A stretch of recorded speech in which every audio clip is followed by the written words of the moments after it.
Good afternoon. Good afternoon, ma'am. Good afternoon, ma'am. Good afternoon, Miss.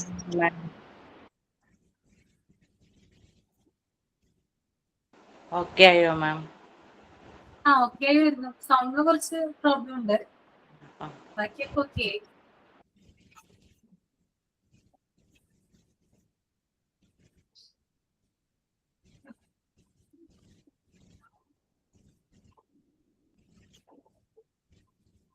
Page number ഒന്ന് പറയാമോ?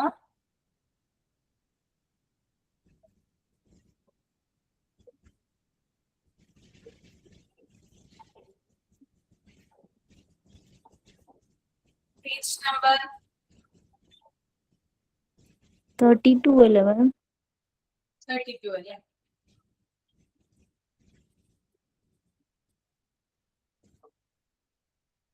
Exam എങ്ങനെയുണ്ടായിരുന്നു?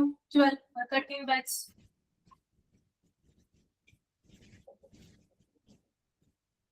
എളുപ്പമായിരുന്നു മാം. എളുപ്പമായിരുന്നു.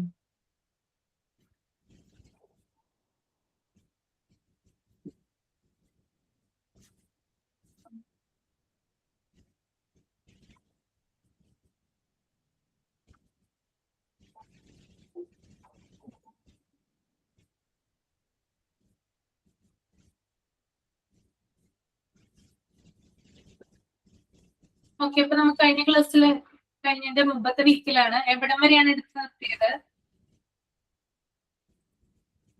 സെമിനാർ പ്രിപ്പയർ ചെയ്യാൻ പറഞ്ഞിട്ടുണ്ടായിരുന്നു അല്ലേ? ഉണ്ടായിരുന്നു മിസ്സേ. മിസ്സിന്റെ ടീച്ചിങ് മെത്തേഡ് എടുക്കാല്ലേ? ടീച്ചിങ് മെത്തേഡ്സ് എനിക്ക് കഴിഞ്ഞ ക്ലാസ്സിൽ എടുക്കാൻ പറ്റിയിട്ടുണ്ടായിരുന്നില്ല. ടീച്ചറൊക്കെ വരെ എടുത്തായിരുന്നു അല്ലെ? നമ്മൾ ഡിസ്കസ് ചെയ്തായിരുന്നു അല്ലേ? Yes, ma'am.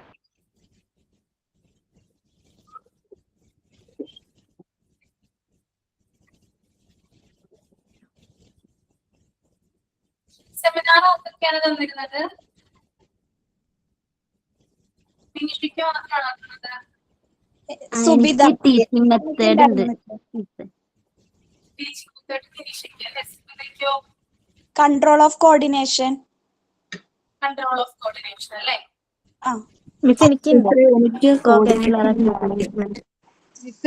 Self government in school.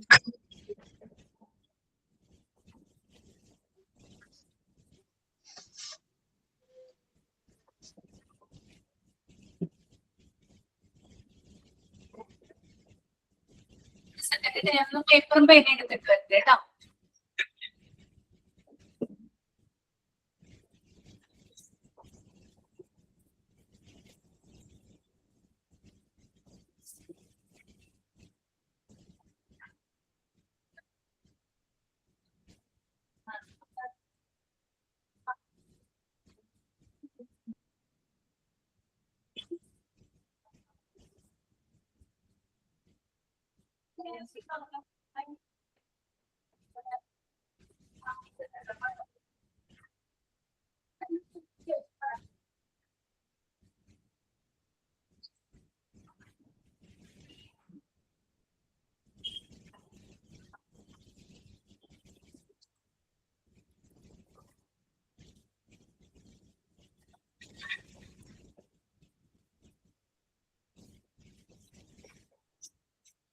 Okay, നമുക്ക് സ്റ്റാർട്ട് ചെയ്യാം. ടീച്ചിങ് മെത്തേഡ്സ് പ്രസന്റ് ചെയ്തോളൂ കേട്ടോ.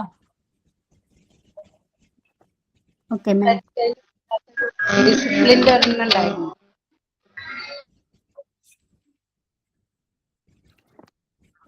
Good afternoon, ma'am. Good afternoon, all. Respected teacher and my dear friends, I am Binisha. Today, I will be presenting a seminar on the topic Teaching Method in Importance of Discipline. നമുക്ക് ഇതിന്റെ introduction പോലെ എന്താണ് discipline എന്ന് നോക്കാം. ഒരു വിദ്യാലയത്തെ സംബന്ധിച്ചിട്ട് ആ സ്കൂളിന്റെ നട്ടെല്ലാണ് ഡിസിപ്ലിൻ എന്ന് പറയുന്നത്. അത് കേവലം നിയമങ്ങൾ പാലിക്കൽ മാത്രമല്ല, മറിച്ച് ഒരു വിദ്യാർത്ഥിയുടെ വ്യക്തിത്വത്തെ വാർത്തെടുക്കുന്ന ഇത്തരം പ്രക്രിയയാണ്. ഇനി എന്തൊക്കെയാണ് ഡിസിപ്ലിന്റെ ഗുണങ്ങൾ എന്ന് നോക്കാം. മികച്ച പഠനാന്തരീക്ഷം സൃഷ്ടിക്കാൻ സാധിക്കുന്നു. അതായത് ഒരു അധ്യാപകൻ ക്ലാസ് എടുക്കുമ്പോൾ കുട്ടികളെ സൈലന്റ് ആയിട്ടിരുന്ന് അത് കേൾക്കുമ്പോൾ ആ അധ്യാപകന് ക്ലാസ് എടുക്കാൻ സുഖമാവുന്നു. അപ്പൊ കുട്ടികൾക്ക് അവരുടെ ലേണിംഗ് കപ്പാസിറ്റി വർദ്ധിപ്പിക്കാനും സഹായിക്കുന്നു. അവർക്ക് ഇനിയിപ്പോ ക്ലാസ്സിൽ ഇരുന്നിട്ട് ഒരു പക്ഷെ പഠിക്കാൻ പറ്റിയിട്ടില്ലെങ്കിൽ പോലും ക്ലാസ്സിൽ ഇരുന്ന് വെച്ച ഓർമ്മയിൽ അവർക്ക് എക്സാം എഴുതാനും മാർക്ക് സ്കോർ ചെയ്യാനൊക്കെ പറ്റുന്നു. പിന്നെ സമയനിഷ്ഠ, പഞ്ച്വാലിറ്റി, കൃത്യസമയത്ത് സ്കൂളിൽ എത്തുക, പിന്നെ ടീച്ചർ കൊടുത്ത വർക്കൊക്കെ, അതായത് അസൈൻമെന്റ് ആയാലും സെമിനാർ ആയാലും ഒക്കെ കറക്റ്റ് ആയിട്ട് കുട്ടികൾ സബ്മിറ്റ് ചെയ്യുമ്പോൾ അവർക്ക് പഞ്ച്വാലിറ്റി കീപ്പ് ചെയ്ത് പോകാൻ പറ്റുന്നു.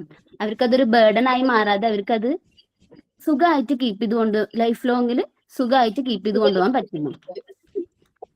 പിന്നെ സ്വഭാവ രൂപീകരണം, ഇപ്പൊ മുതിർന്നവരെ ബഹുമാനിക്കുക, അവര് വരുമ്പോ എണീറ്റ് നിൽക്കുക, അതൊക്കെ നമ്മൾ സ്കൂളിൽ നിന്ന് പഠിക്കുന്നു. ടീച്ചറൊക്കെ വരുമ്പോൾ നമ്മൾ ക്ലാസ്സിൽ എണീറ്റ് നിൽക്കുന്നു, അതൊക്കെ നമ്മൾ സ്കൂളിൽ നിന്ന് പഠിക്കുന്നതാണ്.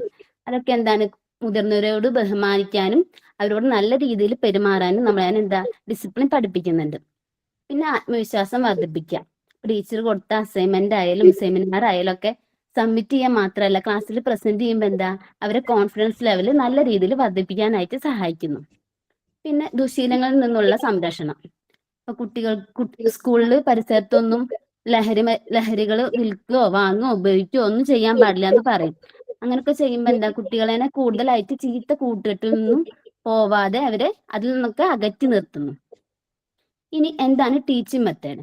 ഞാൻ ഈ പാരഗ്രാഫ് ഒന്ന് വായിക്കാം. If suitable methods of teaching are employed, the chances of pupils getting in discipline or going astray will be few and far between. Classroom methods should be directed towards producing well-adjusted and self-disciplined individuals and towards the building up of a high morale. The utilization of modern progressive methods in which pupils' activity is brought into play and equipped for educational purposes eliminates the probability of any type of indiscipline. അതായത് അനുയോജ്യമായിട്ടുള്ള അധ്യാപന രീതികളൊക്കെ ഉപയോഗിക്കുകയാണെങ്കിൽ വിദ്യാർത്ഥികൾ തീർച്ചയായും അച്ചടക്കത്തിൽ ഏർപ്പെടും. അവര് ചീത്ത കൂട്ടുകെട്ടിലേക്ക് പോവാതെ തെന്നിപ്പോവാതെ അവര്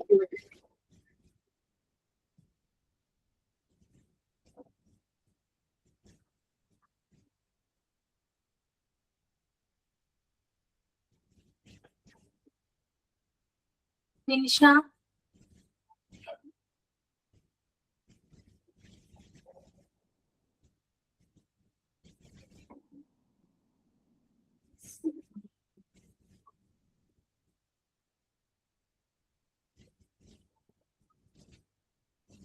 നിനിഷ കേൾക്കുന്നില്ലേ?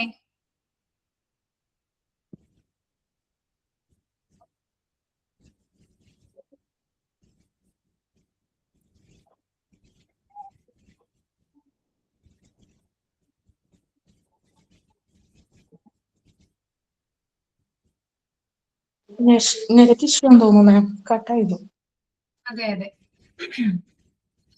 നമുക്ക് വരുന്ന നോക്കാം. ഇനി വേറെ ആരാണ്? Vanaja. Yes, ma'am. Vanaja prepare ആയിട്ടുണ്ടോ? And importance of discipline. Okay, ചെയ്തോളൂ കേട്ടോ.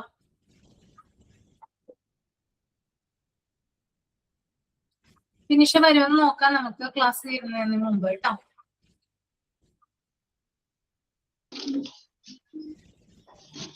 Okay, ma'am. Good afternoon, ma'am, and my dear friends. Today I am conducting a small seminar about importance of discipline.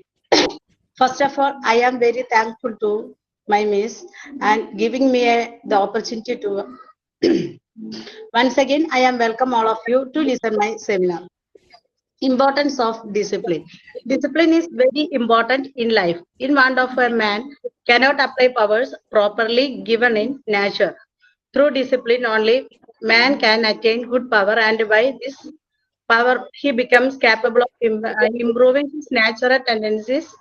With personal viewpoint, discipline is very important. നമുക്കറിയാം discipline, അച്ചടക്കം എന്ന് പറഞ്ഞാൽ ഏറ്റവും important, നമ്മുടെ ജീവിതത്തിലെ ഏറ്റവും വളരെ പ്രധാനപ്പെട്ട ഒരു കാര്യമാണ് അച്ചടക്കം എന്നുള്ളത്. ജീവിതത്തിൽ അച്ചടക്കം വളരെ, അതിന്റെ അഭാവം മനുഷ്യന് പ്രകൃതി നൽകിയ ശക്തികളും കൂടി നമുക്ക് ശരിയായ രീതിയിൽ പ്രയോഗിക്കുക. നമുക്ക് പലർക്കും പലതരത്തിലുള്ള ശക്തികളും അല്ലെങ്കിൽ സ്വഭാവ ഗുണങ്ങളും പലതും നമ്മളിലുണ്ട്. പക്ഷെ അത് കൃത്യമായ അച്ചടക്കത്തിലൂടെ മാത്രമേ നമുക്ക് അത് പ്രയോഗിക്കാൻ, അത് മറ്റുള്ളവർക്ക് പറഞ്ഞു കൊടുക്കാനും അല്ലെങ്കിൽ അത് നമ്മുടെ ജീവിതത്തിൽ പ്രയോഗിക്കാനും നമുക്ക് സാധിക്കുള്ളൂ. Discipline is also very important for the social viewpoint. The great philosopher Aristotle said, "A nation is not built by mountains and trees. Notwithstanding, it is built by the character of its citizen." നമ്മൾ കഴിഞ്ഞ ആഴ്ച പറഞ്ഞതാണ്, അരിസ്റ്റോട്ടലിന്റെ ഒരു പ്രധാന വാക്കുണ്ട്, ഒരു രാഷ്ട്രം നിർമ്മിക്കപ്പെടുന്നത് പർവ്വതങ്ങളും മരങ്ങളും നിലനിൽപ്പുകളും മാത്രമല്ല, അവിടുത്തെ പൗരന്മാരുടെ സ്വഭാവമാണ് അതിനെ നിർമ്മിക്കുന്നത് എന്ന് അരിസ്റ്റോട്ടലിന്റെ പ്രധാന ഒരു ഗ്രീക്ക് തത്വചിന്തകനായ അരിസ്റ്റോട്ടൽ പറഞ്ഞിട്ടുണ്ട്. അപ്പൊ അതിൽ നിന്ന് നമുക്ക് മനസ്സിലാക്കാം അച്ചടക്കം എന്നത് എത്രത്തോളം പ്രധാനപ്പെട്ടതാണ് എന്നുള്ളത്. Discipline is a key to success. It is a vital part of our lives. നമ്മുടെ സക്സസ് ഒരു ജീവിതത്തിന്റെ ഒരു ദിവസത്തേക്ക് വെയിറ്റ് ചെയ്യട്ടോ, വനജയുടെ കഴിയട്ടെ കേട്ടോ ബിനിഷ. ശരി. നമ്മുടെ ജീവിതത്തിന്റെ സക്സസിന്, നമ്മുടെ ജീവിതത്തിന്റെ വിജയത്തിന് ഒരു പ്രധാനപ്പെട്ട റോള് തന്നെയാണ് ഡിസിപ്ലിൻ എന്നത്. It is essential part of successful and organised life. നമ്മുടെ ജീവിതത്തിന്റെ ഓർഗനൈസ്ഡ് ലൈഫിലും എല്ലാം പ്രധാന ഒരു കാര്യമാണ് നമ്മുടെ അച്ചടക്കം എന്നുള്ളത്.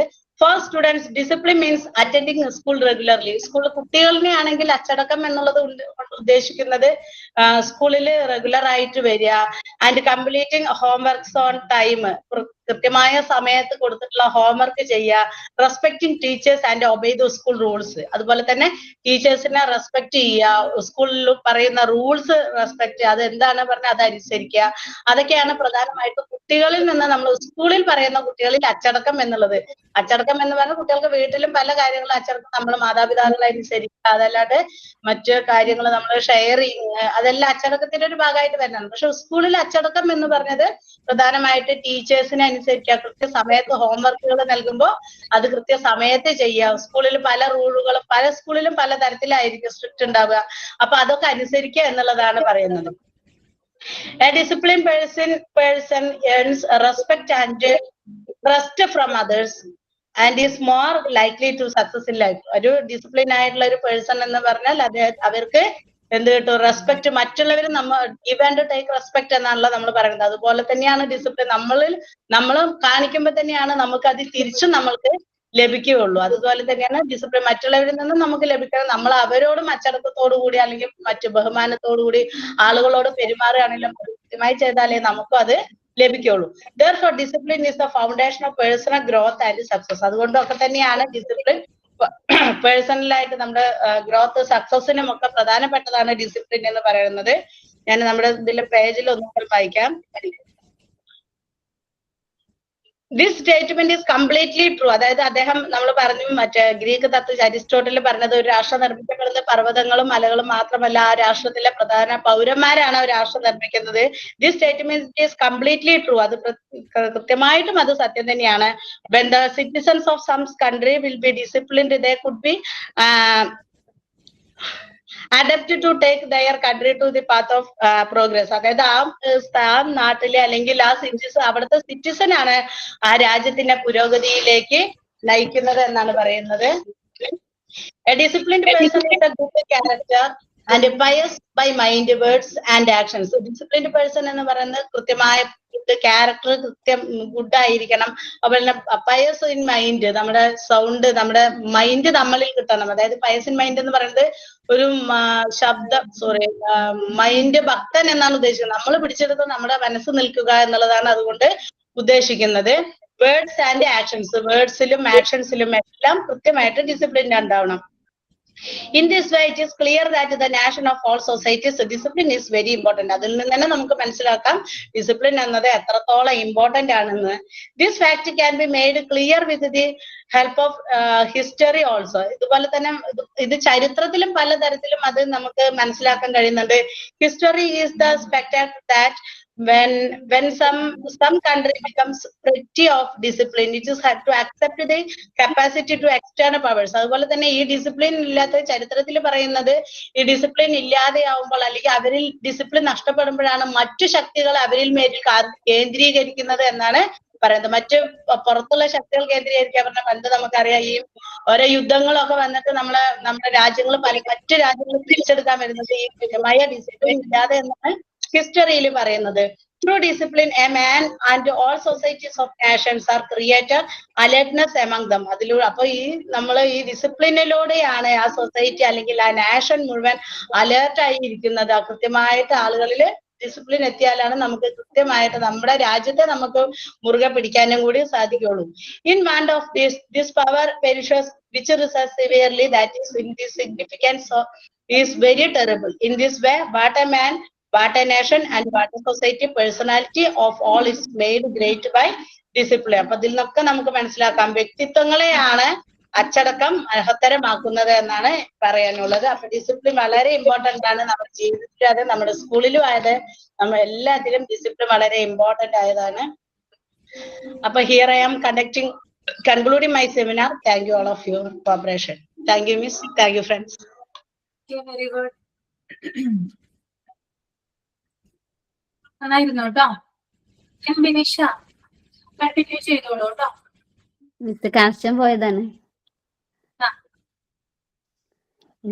കൺക്ലൂഷൻ. നമ്മളിപ്പോ ഇവിടെ ടീച്ചിങ് മെത്തേഡ്സ് ആണ്. സോറി ഫ്രണ്ട്സ്, കണക്ഷൻ പോയതാ.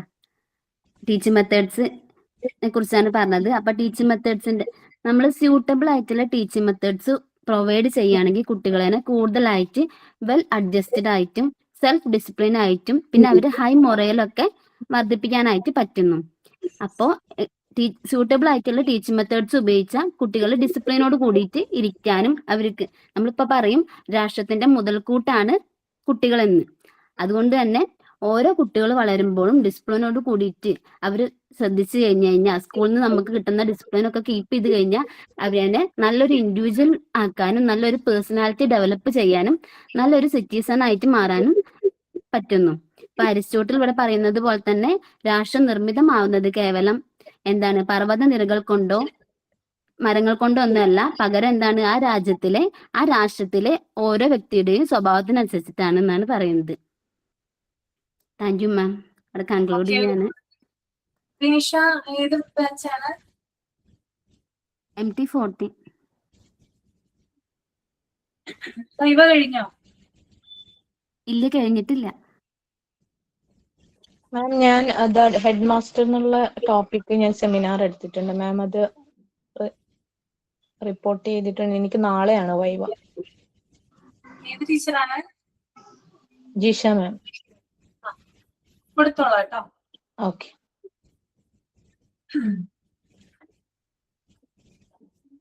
നെക്സ്റ്റ് ഗുഡ് സ്കൂൾ എൻവയോൺമെന്റ് നമ്മൾ ഡിസ്കസ് ചെയ്തായിരുന്നോ? ഒരു സെമിനാറും കൂടി ഉണ്ട്. സുബിത ടീച്ചർ ഒരെണ്ണോടെ ഉണ്ട്. സുബിത കഴിഞ്ഞ കോ-കരിക്കുലർ ആക്ടിവിറ്റീസ് ഉണ്ട്. കോ-കരിക്കുലർ ആക്ടിവിറ്റീസ് അല്ലേ? ഈ നമ്മള് ഗുഡ് സ്കൂൾ എൻവയോൺമെന്റ് പറഞ്ഞായിരുന്നോ? പറഞ്ഞെന്ന് തോന്നണല്ലോ. ആ മിസ്സേ, ഞാനെടുത്തായിരുന്നു ക്ലാസ്.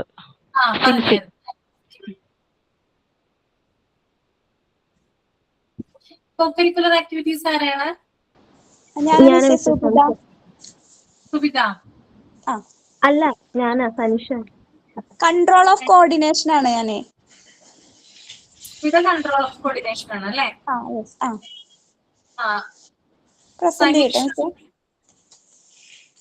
ഞാൻ പറയാം കേട്ടോ. സനിഷയുടെ ടോപ്പിക് ഏതായിരുന്നു? കോ-കരിക്കുലർ ആക്ടിവിറ്റീസ്. പ്രസന്റ് ചെയ്തോളൂ കേട്ടോ.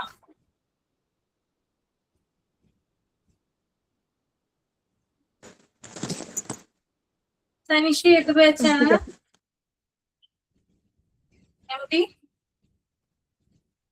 MT 14.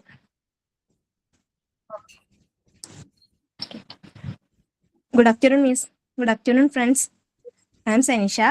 Today I am going to present a seminar on the topic co-curricular activities.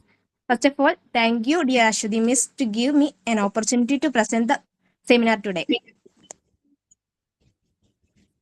Miss, കേക്കല്ലേ? കേക്കാം, പറഞ്ഞോളൂ. Okay. Introduction. Co-curricular activities are activities that students do along with their regular studies. These activities are not part of textbooks, but they are very important for overall development. ഇവിടെ ഡിസിപ്ലിനെ കുറിച്ചിട്ട് ഇപ്പൊ എടുത്ത രണ്ട് ഫ്രണ്ട്സും പറഞ്ഞതുകൊണ്ട് ഞാൻ കൂടുതൽ പറയുന്നില്ല. ഞാൻ പറയാൻ പോകുന്ന കോ കരിക്കുലർ ആക്ടിവിറ്റീസിനെ കുറിച്ചിട്ടാണ്. അതെന്ന് പറഞ്ഞിട്ടുണ്ടെങ്കിൽ നമ്മളെ പഠനത്തോടൊപ്പം തന്നെ നമ്മളെ കലാപരമായിട്ടുള്ള അല്ലെങ്കിൽ കായികപരമായിട്ടുള്ള കഴിവുകളെ പ്രോത്സാഹിപ്പിക്കുന്ന കാര്യങ്ങളാണ് ഈ കോ കരിക്കുലർ ആക്ടിവിറ്റീസിൽ വരുന്നത്. അത് ഇപ്പൊ എക്സാമ്പിൾ പറയുകയാണെങ്കിൽ സ്പോർട്സ്, സ്കൗട്ടിങ്, NCC അതൊക്കെയാണ് അതിൽ വരിക. അപ്പൊ നമുക്കിത് ഒരു ടെക്സ്റ്റ് ബുക്കിന്റെ പാട്ടൊന്നും അല്ലെങ്കിൽ കൂടി ഏറ്റവും ഇമ്പോർട്ടന്റ് ആയിട്ടുള്ള ഒരു കാര്യമാണ്. നമ്മളെ ഓവറോൾ ഡെവലപ്മെന്റിനെ ഒരുപാട് ഹെൽപ്പ് ചെയ്യുന്ന ഒരു കാര്യമാണ് കോ curricular activities.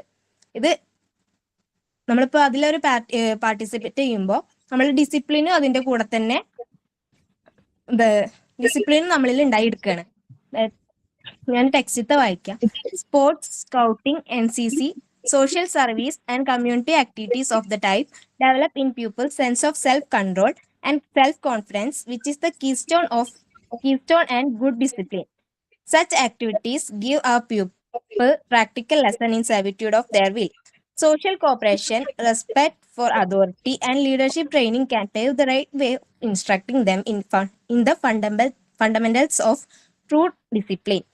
In addition to these moral values, co-curricular activities also appeal to the tastes and temperaments of our pupil and help them in realizing their excessive energy on the playground or in the clubs instead of the classroom.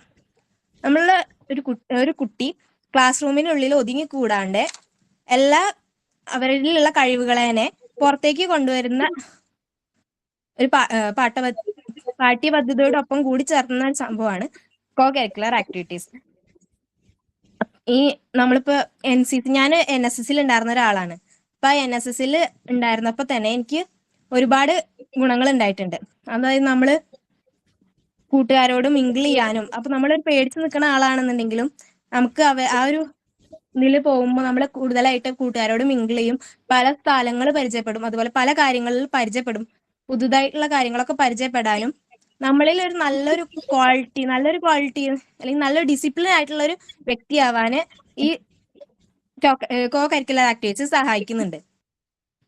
അതിനെ നമ്മൾ പറയുന്നുണ്ട് true ഡിസിപ്ലിന്റെ foundation ആണ് ഈ കോ curricular activities എന്ന് പറയുന്നുണ്ട്. പിന്നെ example എന്ന് നേരത്തെ പറഞ്ഞ പോലെ തന്നെ sports and games, dance and music, debate and speech, drawing, painting, quiz competitions, drama, cultural programs ഒക്കെയാണ് കോ കരിക്കുലർ ആക്ടിവിറ്റീസിന്റെ എക്സാമ്പിൾസ്. അതുപോലെ ഇതിന്റെ ഇമ്പോർട്ടൻസ് എന്ന് പറഞ്ഞിട്ടുണ്ടെങ്കിൽ co curricular activities help students to improve confidence, develop leadership skills, learn teamwork, reduce stress, discover hidden talents. They also help in building good character and discipline. നമ്മളിപ്പോ ഏതൊരു പ്രോഗ്രാമിനായാലും അത് lead ചെയ്ത് നടക്കുമ്പോൾ അവരുടെ ഒരു ലീഡർഷിപ്പ് ക്വാളിറ്റി ഉണ്ടാവുന്നുണ്ട്. അതുപോലെ നമ്മൾ ടീമായിട്ട് വർക്ക് ചെയ്യുമ്പോൾ നമ്മൾ ആ ടീമിനെ വർക്ക് എല്ലാവരും ഡിവൈഡ് ചെയ്ത് ചെയ്യുമ്പോൾ ഓരോരുത്തർക്ക് അവരവരുടെ ഓരോ വ്യക്തികൾക്കും ഓരോരോ കഴിവാണല്ലോ. അവരുടെ എല്ലാവരുടെയും ഈക്വൽ പാർട്ടിസിപ്പേഷൻ അല്ലെങ്കിൽ ഈക്വൽ ആയിട്ടുള്ള കഴിവുകൾ കൂടി ചേർത്തിട്ട് നമുക്ക് ഉണ്ടാക്കാൻ പറ്റും. അത് ടീം വർക്ക് അവിടെ ബിൽഡ് ആവുന്നുണ്ട്. അതുപോലെ നമ്മളെ സ്ട്രെസ്സുകളെയൊക്കെ റെഡ്യൂസ് ചെയ്യാൻ ഹെൽപ്പ് ചെയ്യുന്നുണ്ട്. അതുപോലെ നമ്മുടെ ഉള്ളിലുള്ള കഴിവുകളെ പുറത്ത് കൊണ്ടുവരാനാണ് ശരിക്കും കോ കരിക്കുലർ ആക്ടിവിറ്റീസ് സഹായിക്കുന്നത്. അപ്പൊ അതുമൂലം തന്നെ നമ്മളുടെ കോൺഫിഡൻസും അതുപോലെ സെൽഫ് കൺട്രോളും ഒക്കെ ഇമ്പ്രൂവ് ആവുന്നുണ്ട്. In conclusion, co-curricular activities are as important as academic studies. They help students grow physically, mentally, and socially. So every student should actively participate in these activities. Thank you, ma'am. Very good. എല്ലാവർക്കും മനസ്സിലായല്ലോ? Okay. Self ഗവൺമെന്റിന് school ആർക്കെങ്കിലും പറഞ്ഞിട്ടുണ്ടായിരുന്നോ?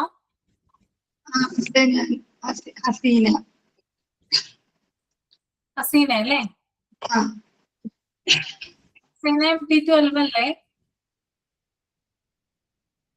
MT12. Present ചെയ്തോളൂ കേട്ടോ.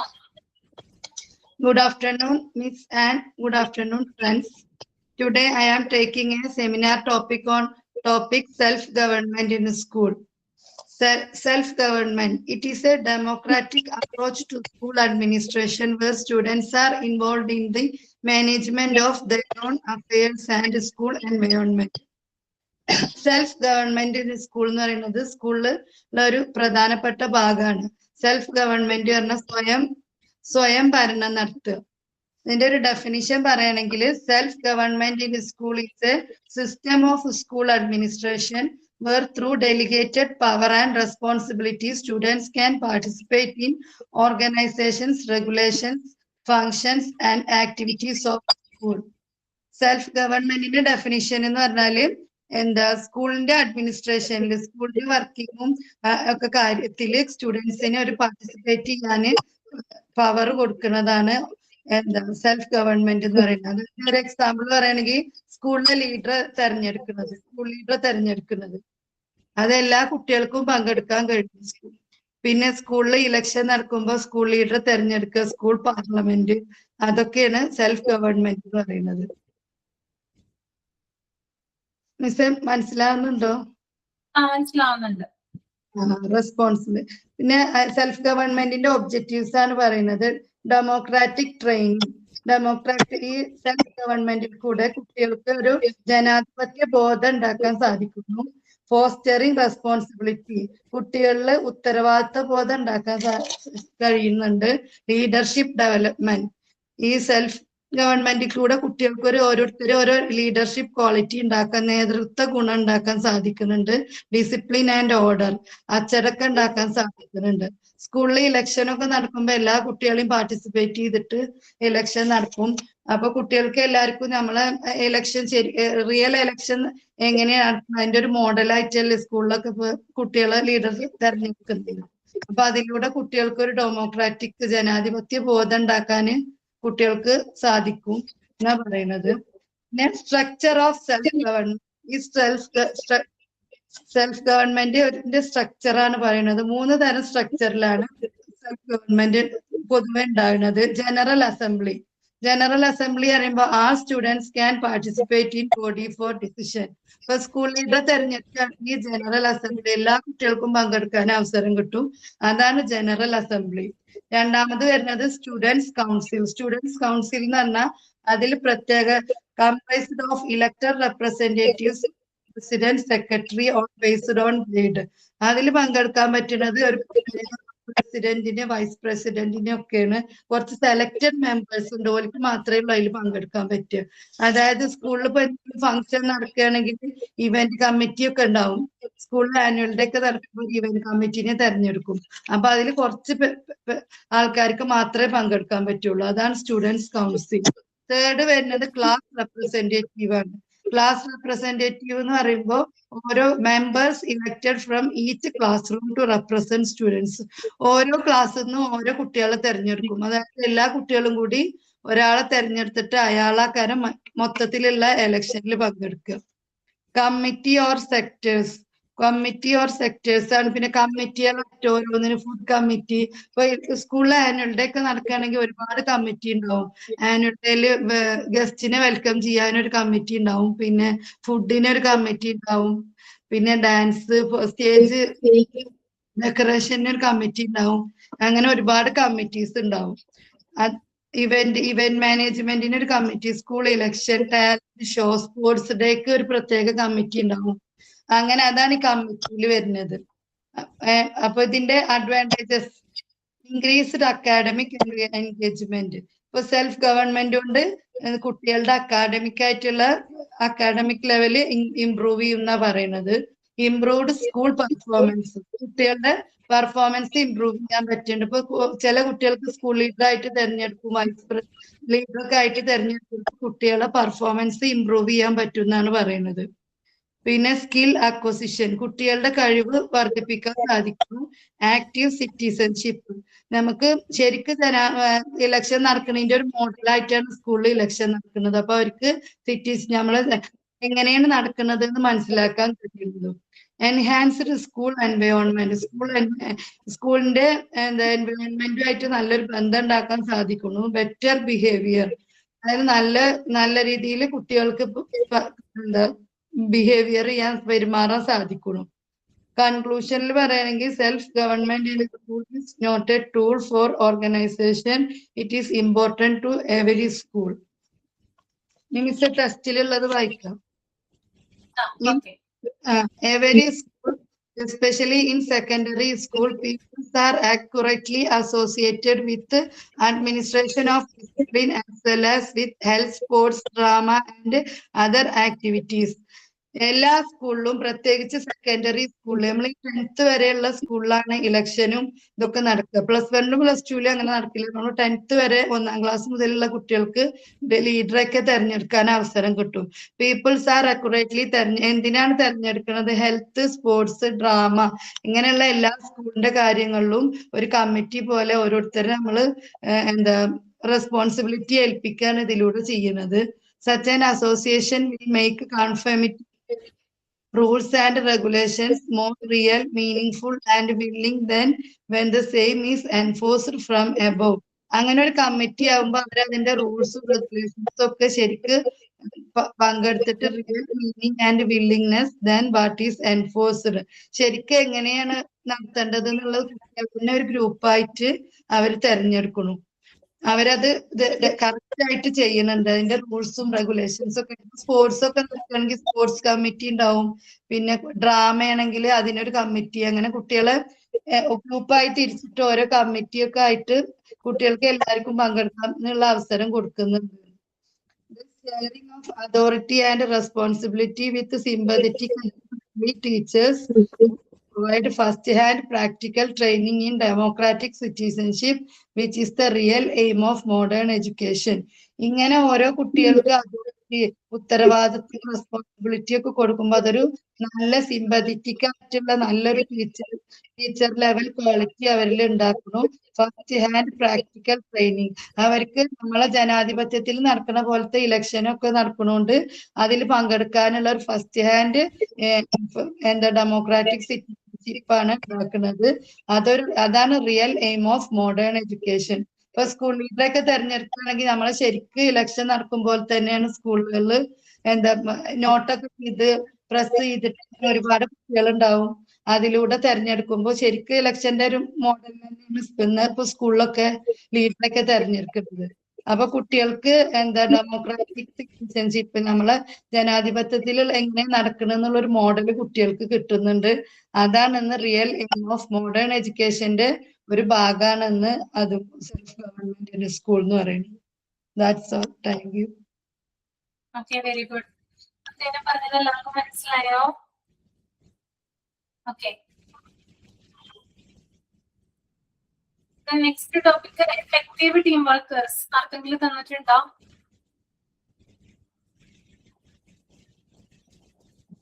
ഇല്ല.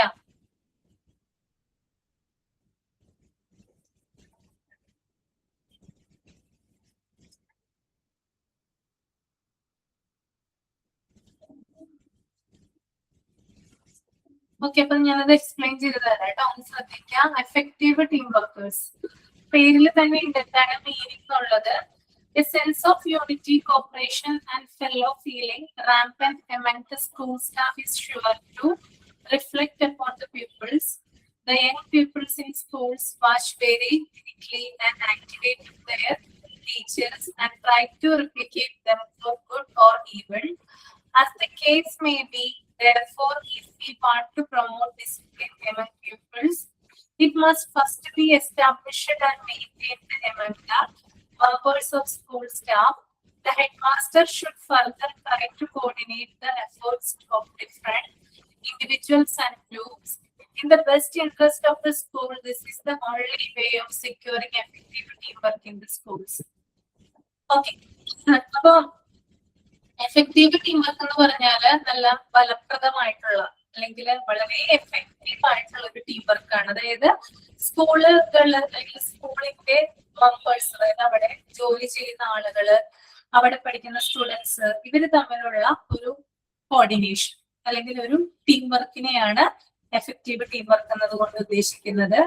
ഇതിൽ main ആയിട്ട് എടുത്ത് പറയുന്ന ഒരു കാര്യം എന്ന് വെച്ചാല് സ്കൂൾ സ്റ്റാഫിനിടയില് നല്ല രീതിയിലൊരു കോർഡിനേഷൻ ഉണ്ടാവുക, അവർ തമ്മിലൊരു യൂണിറ്റി ഉണ്ടാവുക, ഒരു സൗഹൃദം ഉണ്ടായിരിക്കുക. ഓക്കെ. അപ്പോ ഒരു സ്ഥാപനത്തിൽ വർക്ക് ചെയ്യുന്ന ആളുകളാണെങ്കിൽ ആ സ്ഥാപനം മുന്നോട്ട് കൊണ്ടുപോകുന്നതിന് വേണ്ടിയിട്ട് കുറേയധികം കാര്യങ്ങൾ ആവശ്യമാണ്. അതിന്റെ കൂടെ തന്നെ ആവശ്യമുള്ള ഒരു കാര്യമാണ് അവിടെ വർക്ക് ചെയ്യുന്ന ആളുകൾക്കിടയിൽ നല്ലൊരു മനോഭാവം വളർത്തിയെടുക്കുക എന്നുള്ളത്.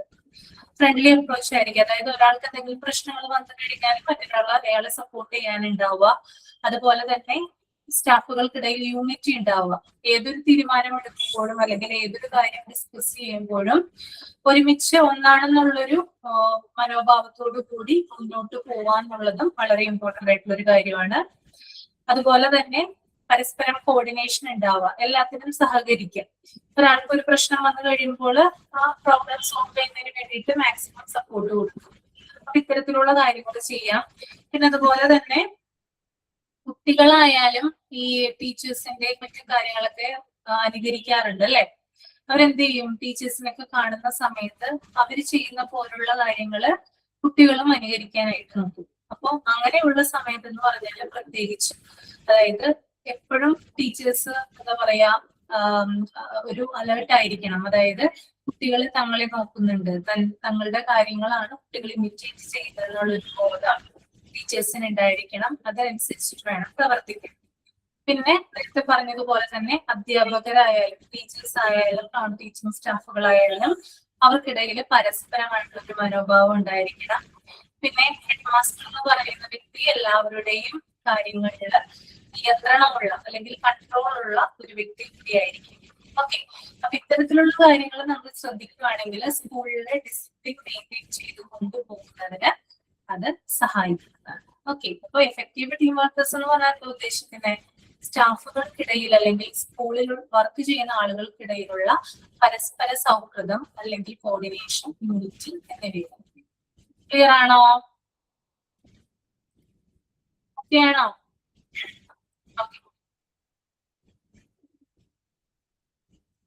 Building up tradition. ഒരാളൊന്ന് റീഡ് ചെയ്യാം. എനിക്ക് സൗണ്ടിന് കുറച്ച് പ്രശ്നമുള്ളതുകൊണ്ടാണ്. ഒന്ന് റീഡ് ചെയ്യാവോ ആരെങ്കിലും?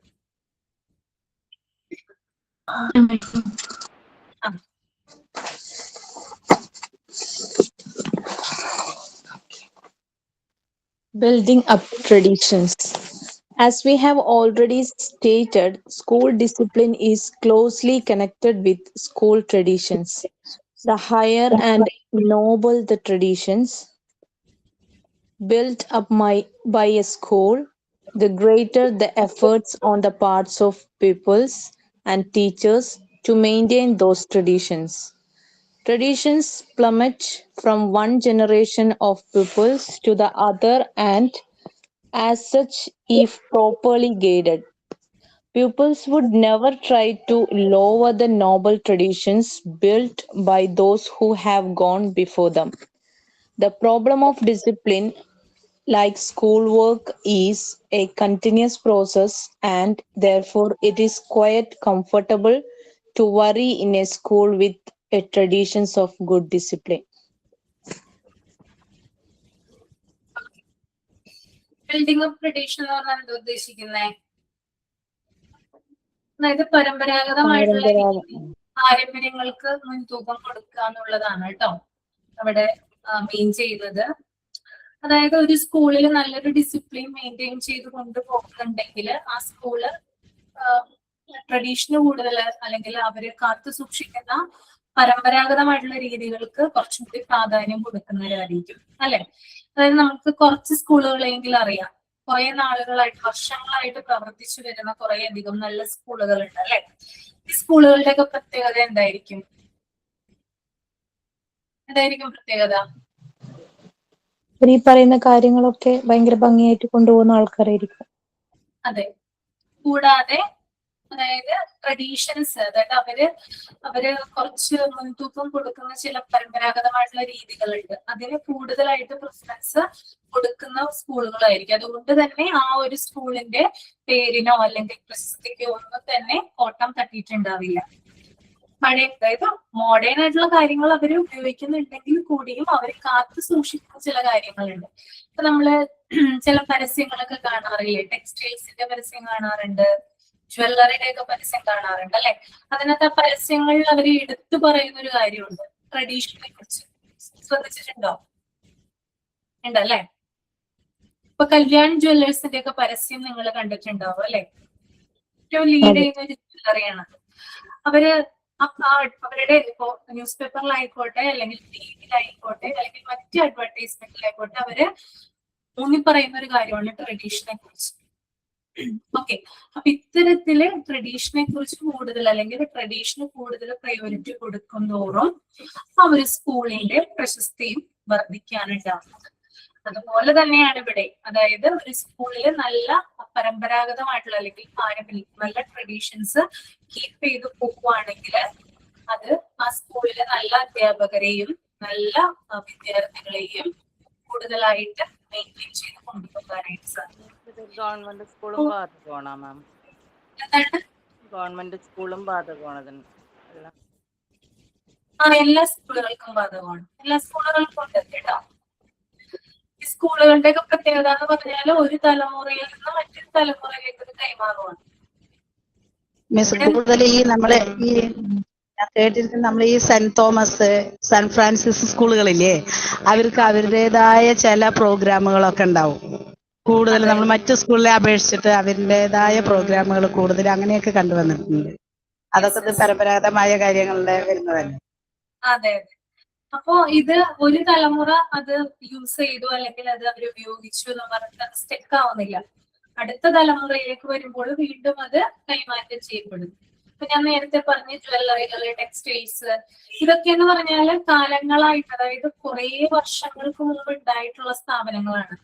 പക്ഷെ അതിപ്പോ കൺട്രോൾ ചെയ്യുന്നത് അവരുടെ തലമുറയിൽപ്പെട്ട, ന്യൂജൻ തലമുറയിൽപ്പെട്ട ആളുകളാണെങ്കിൽ കൂടിയും അവര് വിദേശത്തൊക്കെ പോയി പഠിച്ച്, അല്ലെങ്കിൽ നല്ല മറ്റുള്ള, അതായത് ആ സ്ഥാപനം സ്ഥാപിച്ച ആളെക്കാളും കൂടുതൽ അറിവും കാര്യങ്ങളൊക്കെ ഉണ്ടെങ്കിൽ കൂടിയും അവര് അത് മെയിൻറ്റെയിൻ ചെയ്ത് കൊണ്ടുപോകുന്നത് അവരുടെ കാരണവന്മാർ എന്താണോ ചെയ്തിരിക്കുന്നത് അത് തന്നെ ഫോളോ അപ്പ് ചെയ്ത് കൊണ്ടുപോകുന്നതുകൊണ്ടായിരിക്കും അല്ലെ? ഇല്ലേ? ആ ഒരു ഇതിനല്ല നമ്മൾ മുൻതൂക്കം കൊടുക്കുന്നത്. ഇന്ന ആള് വിദേശത്ത് പോയി പഠിച്ചു, അല്ലെങ്കിൽ ഇത്ര അറിവുണ്ട് എന്ന് പറഞ്ഞിട്ട് നമ്മൾ ചിലപ്പോൾ ആ ടെക്സ്റ്റൈൽസിലോ അല്ലെങ്കിൽ നമ്മൾ ആ ജ്വല്ലറിയിലോ പോയി സാധനങ്ങൾ മേടിക്കണം എന്നില്ല. പക്ഷെ നമ്മൾ കൂടുതൽ ഇമ്പോർട്ടൻസ് കൊടുക്കുന്നത് എന്താണ്? കാലങ്ങളായിട്ട് അവര് സൂക്ഷിച്ചു വരുന്ന ഒരു പാരമ്പര്യമുണ്ട്. അതിനാണ് നമ്മൾ എപ്പോഴും പ്രയോറിറ്റി കൊടുക്കുന്നത്, കസ്റ്റമേഴ്സ്. അതുപോലെ തന്നെയാണ് ഇപ്പൊ സ്കൂളിന്റെ കാര്യത്തിലാണെങ്കിലും തലമുറ വഴി അതിങ്ങനെ പാസ് ചെയ്ത് പോകുന്നു എന്നാണ് പറയുന്നത്. ഓക്കെ, അപ്പോ അതുകൊണ്ട് തന്നെ ഒരു സ്കൂളിലെ കുട്ടികൾ എന്ന് പറയുന്നത് അവര് ഒരിക്കലും ആ ഒരു ഫോളോ ചെയ്തു വരുന്ന ഒരു ട്രഡീഷനെ ഒരിക്കലും അവര് റിജക്ട് ചെയ്യരുത്, അല്ലെങ്കിൽ അതിനെ തന്നെ അവര് മുൻതൂക്കം, അതിന് തന്നെ പ്രയോറിറ്റി കൊടുത്തുകൊണ്ട് അവര് ആ സ്കൂളിൽ നിലനിന്ന് പോകണം എന്നതാണ് ഇവിടെ ഉദ്ദേശിക്കുന്നത് കേട്ടോ. ഓക്കെ, അപ്പൊ ഇതും, അതായത് നല്ല രീതിയിലുള്ള ട്രഡീഷൻ കാത്തു സൂക്ഷിക്കുന്നത് കൊണ്ട് തന്നെ നല്ല രീതിയിലുള്ള ഡിസിപ്ലിനും മെയിൻറ്റെയിൻ ചെയ്ത് കൊണ്ടുപോകാനായിട്ട് സ്കൂളിന് സാധിക്കും. ഓക്കെ, മനസ്സിലായല്ലോ പറഞ്ഞത് എന്താണ് ട്രഡീഷൻ എന്നതുകൊണ്ട് ഉദ്ദേശിക്കുന്നതെന്ന്? Yes ma'am.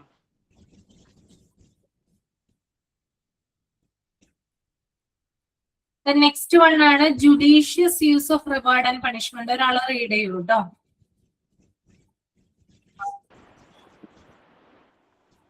Judicious use of rewards and punishments.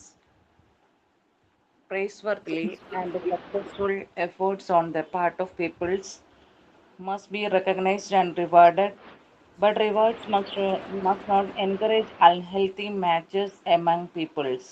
They should be very few and administered in a manner that may appeal and should be done for making their status in the eyes of public.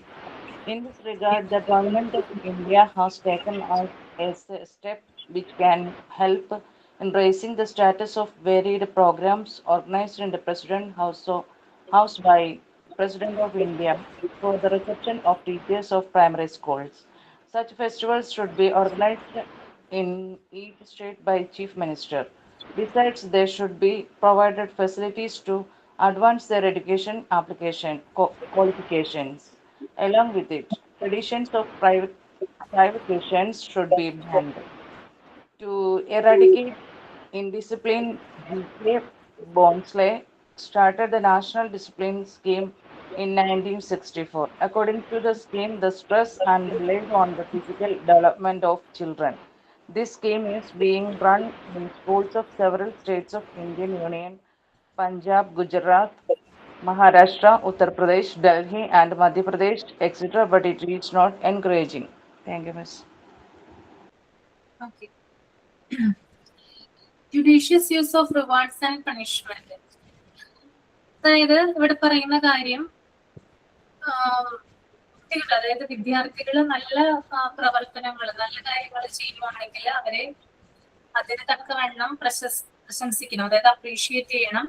അതുപോലെ തന്നെ അവർക്ക് റിവാർഡുകൾ കൊടുക്കണം എന്നുള്ളൊരു കാര്യം ഇവിടെ പ്രത്യേകം mention ചെയ്യുന്നുണ്ട്. പക്ഷെ കൊടുക്കുന്ന റിവാർഡുകൾ എന്ന് പറഞ്ഞാൽ കൂടുതലായിട്ട് പോയി. നമ്മൾ കേട്ടിട്ടുണ്ടല്ലോ, അധികമായാൽ അമൃതം വിഷം, അല്ലെ?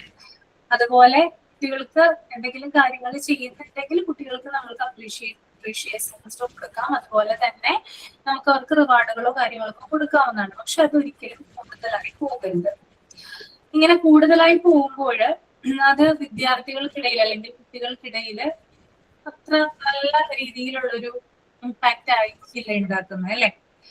ചില കുട്ടികൾക്ക് നമുക്കറിയാം, എല്ലാ കുട്ടികളും ഒരുപോലെയല്ല, വ്യത്യാസമുണ്ട്, അല്ലെ? ചില കുട്ടികൾ ആവറേജ് ആയിരിക്കും, ചില കുട്ടികൾ ടോപ്പ് സ്റ്റുഡൻസ് ആയിരിക്കും, ചിലവര് ബിലോ ആവറേജ് ആയിരിക്കും.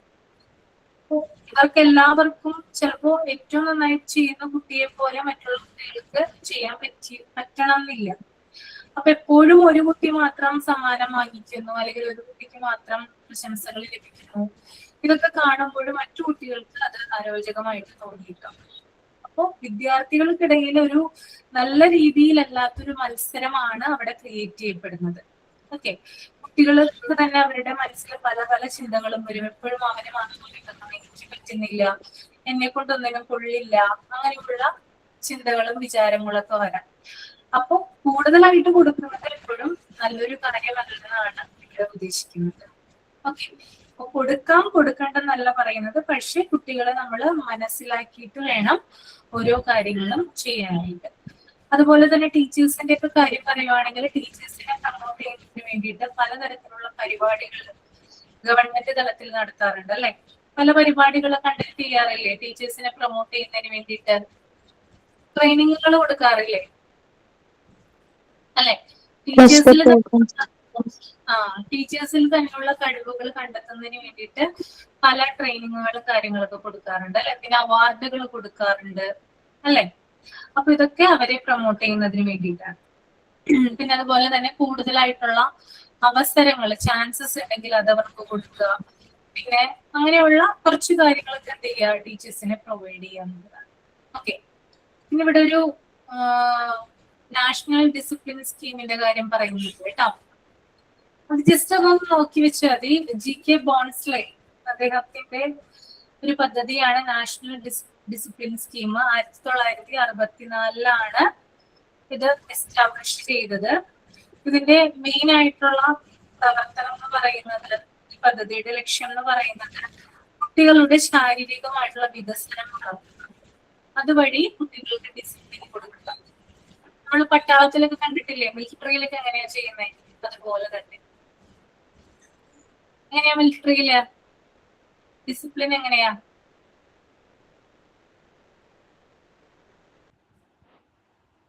പട്ടാളക്കാരൊക്കെ ഭയങ്കര സ്ട്രിക്റ്റ് ആയിരിക്കും, അല്ലെ? അതുപോലെ തന്നെ GK ബോൺസ്ലെ ഇവിടെ അതിനെ കുറിച്ച് മെൻഷൻ ചെയ്തിരിക്കുന്നത് കേട്ടോ. അതായത് പട്ടാള ചിട്ടയോടുകൂടി കുട്ടികളെ വളർത്തി അവരെ ഡിസിപ്ലിൻ ആക്കി എടുക്കുക എന്നുള്ള ഉദ്ദേശത്തോടു കൂടിയിട്ടാണ് national discipline scheme 1964 GK Bhonsle ആരംഭിച്ചത്. പക്ഷെ ഇത് എല്ലാ സംസ്ഥാനങ്ങളിലും നടപ്പിലാക്കിയില്ല. ചില സംസ്ഥാനങ്ങളിൽ മാത്രമാണ് ഇത് ഇംപ്ലിമെന്റ് ചെയ്തത്. അതിനത്രയും എന്താ പറയാ, സക്സസ് ആയിരുന്നില്ലെന്ന് വേണം പറയാനായിട്ട് കേട്ടോ. ഓക്കെ, ഇത്രയും കാര്യങ്ങളാണ് ആ ഒരു പാരഗ്രാഫിൽ പറയുന്നത്.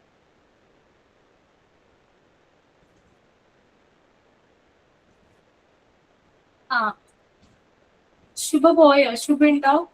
ശുഭയാണോ സുബിതയാണോ?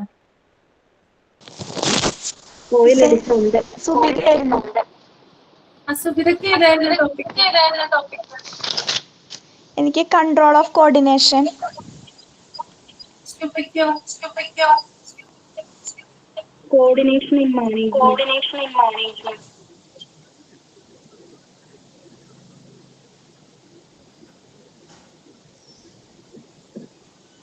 Coordination in management present. Noted.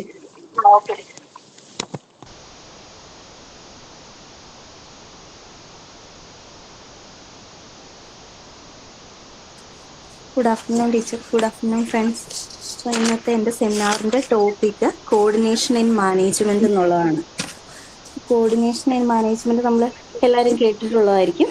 ഒരു സ്ഥാപനത്തിൻ്റെ വളർച്ചയ്ക്ക് കോർഡിനേഷനും മാനേജ്മെൻറ്റും വളരെ പ്രധാനപ്പെട്ട രണ്ട് ആശയങ്ങളാണ്.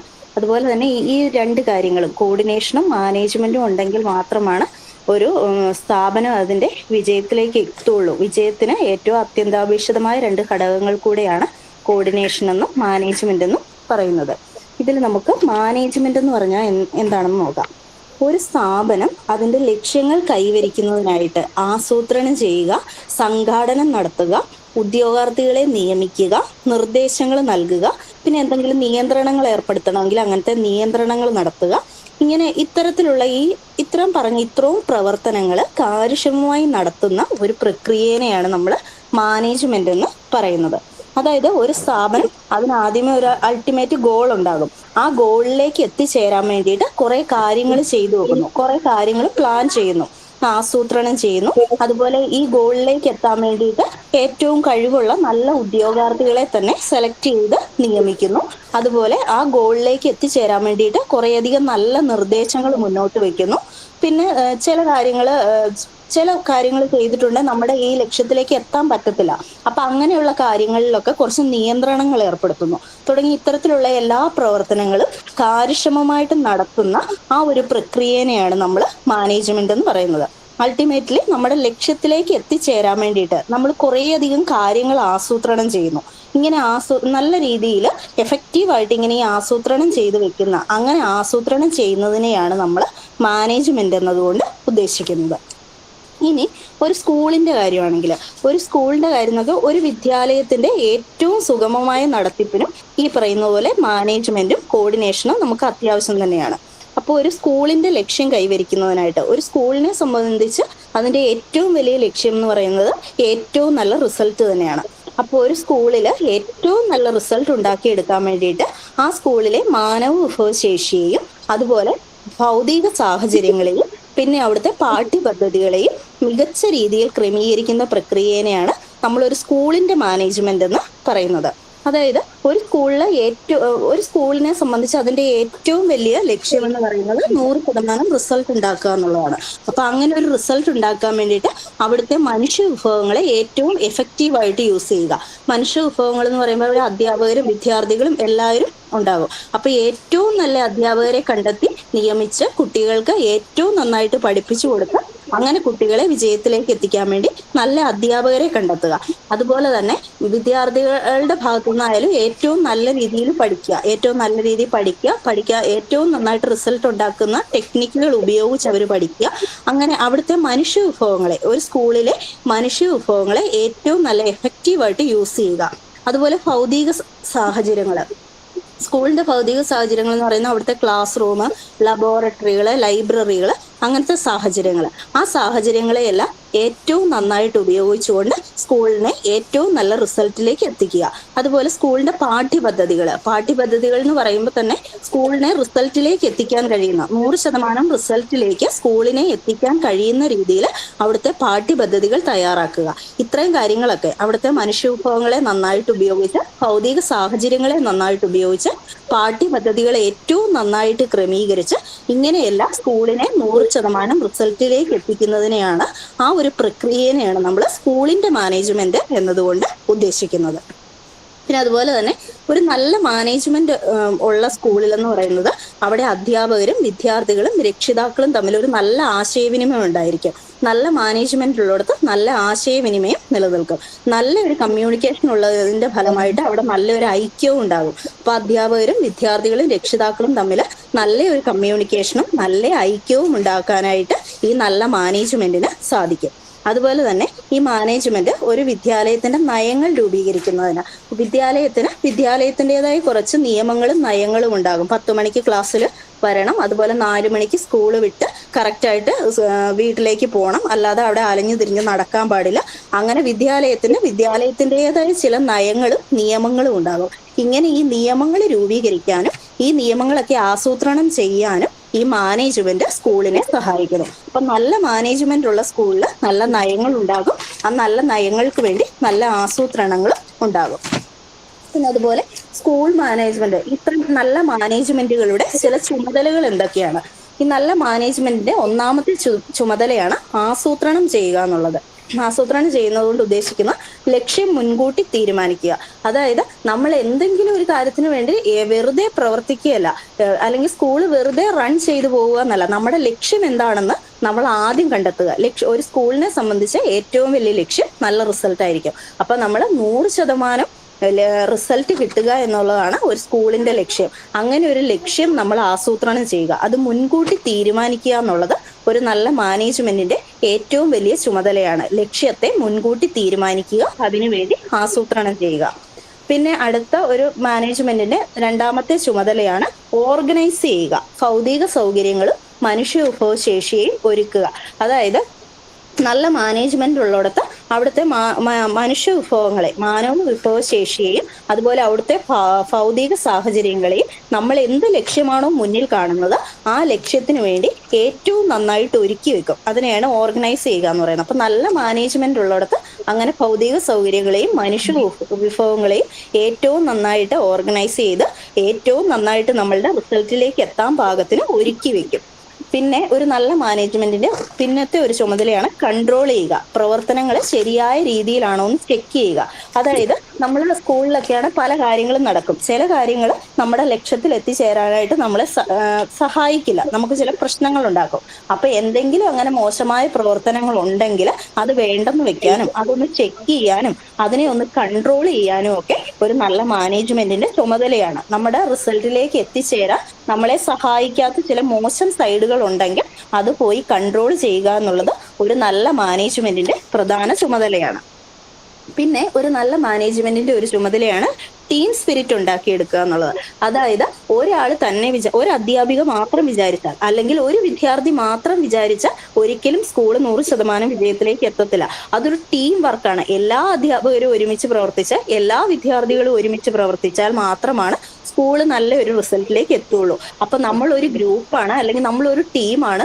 നമ്മൾ ഒരുമിച്ച് പ്രവർത്തിച്ചാൽ മാത്രമേ നമ്മുടെ സ്കൂൾ വിജയിക്കുകയുള്ളൂ എന്നുള്ളൊരു ടീം സ്പിരിറ്റ് എല്ലാ ജോലിക്കാരുടെയും എല്ലാ വിദ്യാർത്ഥികളുടെയും എല്ലാ അധ്യാപകരുടെയും ഉള്ളിൽ ഉണ്ടാക്കിയെടുത്ത് ഒരു ടീം സ്പിരിറ്റ് വർദ്ധിപ്പിക്കുക എന്നുള്ളത് ഒരു നല്ല മാനേജ്മെന്റിന്റെ ഏറ്റവും പ്രധാനപ്പെട്ട ചുമതലയാണ്. പിന്നെ അടുത്ത ഒരു അവിടെ മാനേജ്മെന്റിന്റെ അടുത്ത ഒരു ചുമതലയാണ് ലക്ഷ്യപ്രാപ്തിയിലേക്ക് എത്തിക്കുക. വിദ്യാലയത്തിന്റെ ഏറ്റവും വലിയ ലക്ഷ്യം എന്ന് പറയുന്നത് നല്ല റിസൾട്ടിലേക്ക് എത്തിക്കുക. അപ്പൊ എന്ത് ചെയ്തിട്ടായാലും മാന്യമായ ഏതൊരു വഴിയിലൂടെയും നമ്മൾ ഉദ്ദേശിക്കുന്ന ഏറ്റവും നല്ല വിജയം ഉണ്ടാക്കി എടുക്കുക എന്നുള്ളത് ഒരു മാനേജ്മെന്റിന്റെ ഏറ്റവും പ്രധാനപ്പെട്ട ചുമതലയാണ്. പിന്നെ അടുത്ത അവരുടെ ഒരു മാനേജ്മെന്റിന്റെ ചുമതലയാണ് ഏകീകരിക്കുക.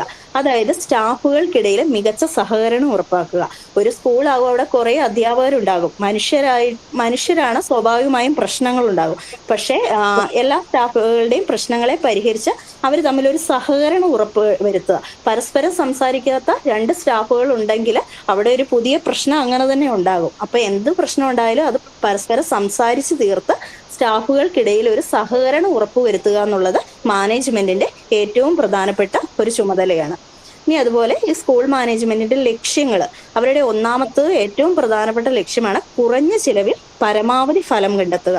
അതായത് സാധാരണക്കാരും കൂലിപ്പണിക്കാരുടെ മക്കളൊക്കെ പഠിക്കുന്ന സ്കൂളായിരിക്കും. അപ്പൊ അവിടെ ഒരുപാട് പൈസ മുടക്കിയൊന്നും നമുക്കൊന്നും ചെയ്യാനായിട്ട് സാധിക്കത്തില്ല.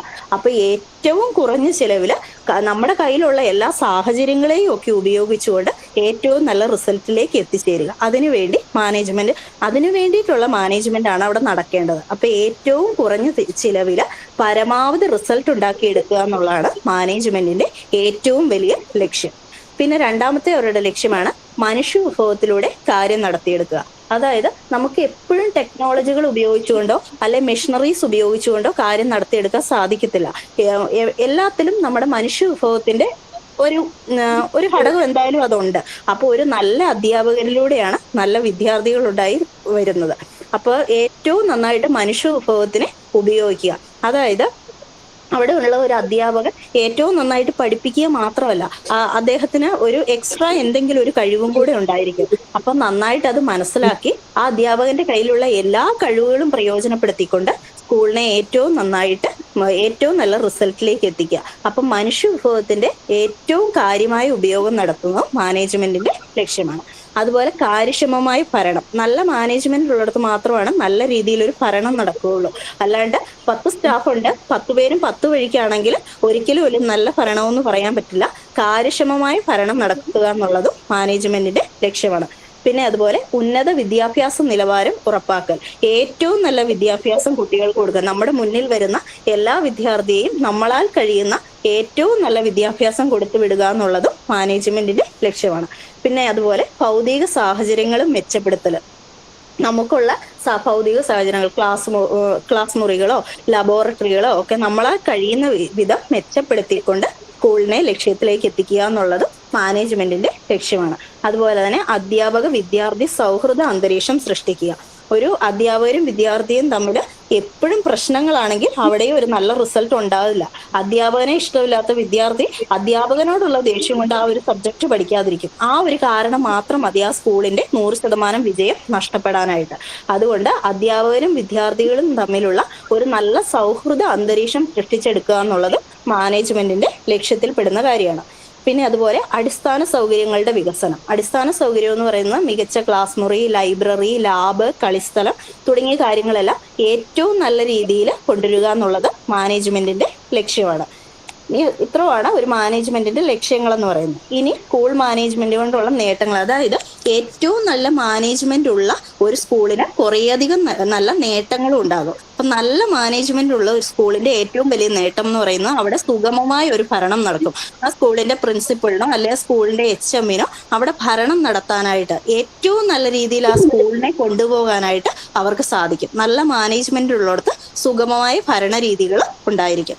അതുപോലെ തന്നെ നല്ല മാനേജ്മെന്റ് ഉള്ള സ്ഥലത്ത് അച്ചടക്കം ഉണ്ടായിരിക്കും. നല്ല മാനേജ്മെന്റ് ഉള്ള ഒരു സ്കൂളിൽ നിന്ന് പഠിച്ചിറങ്ങുന്ന വിദ്യാർത്ഥികൾ ഏറ്റവും നല്ല അച്ചടക്കമുള്ള കുട്ടികളായിരിക്കും സമൂഹത്തിലേക്ക് ഇറങ്ങുന്നത്. അപ്പൊ നല്ല മാനേജ്മെന്റിന് നല്ല അച്ചടക്കമുള്ള വിദ്യാർത്ഥികളെ വാർത്തെടുക്കാനായിട്ട് സാധിക്കും.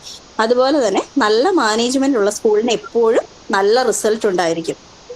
ഏറ്റവും നല്ല റിസൾട്ട് ഉണ്ടാക്കിയെടുക്കാനുള്ള ഏറ്റവും അടിസ്ഥാനമായ കാര്യമാണ് നല്ല മാനേജ്മെന്റ് ഉണ്ടാകുക എന്നുള്ളത്. നല്ല മാനേജ്മെന്റ് ഉണ്ടെങ്കിൽ നല്ല റിസൾട്ടും ഉണ്ടാകും.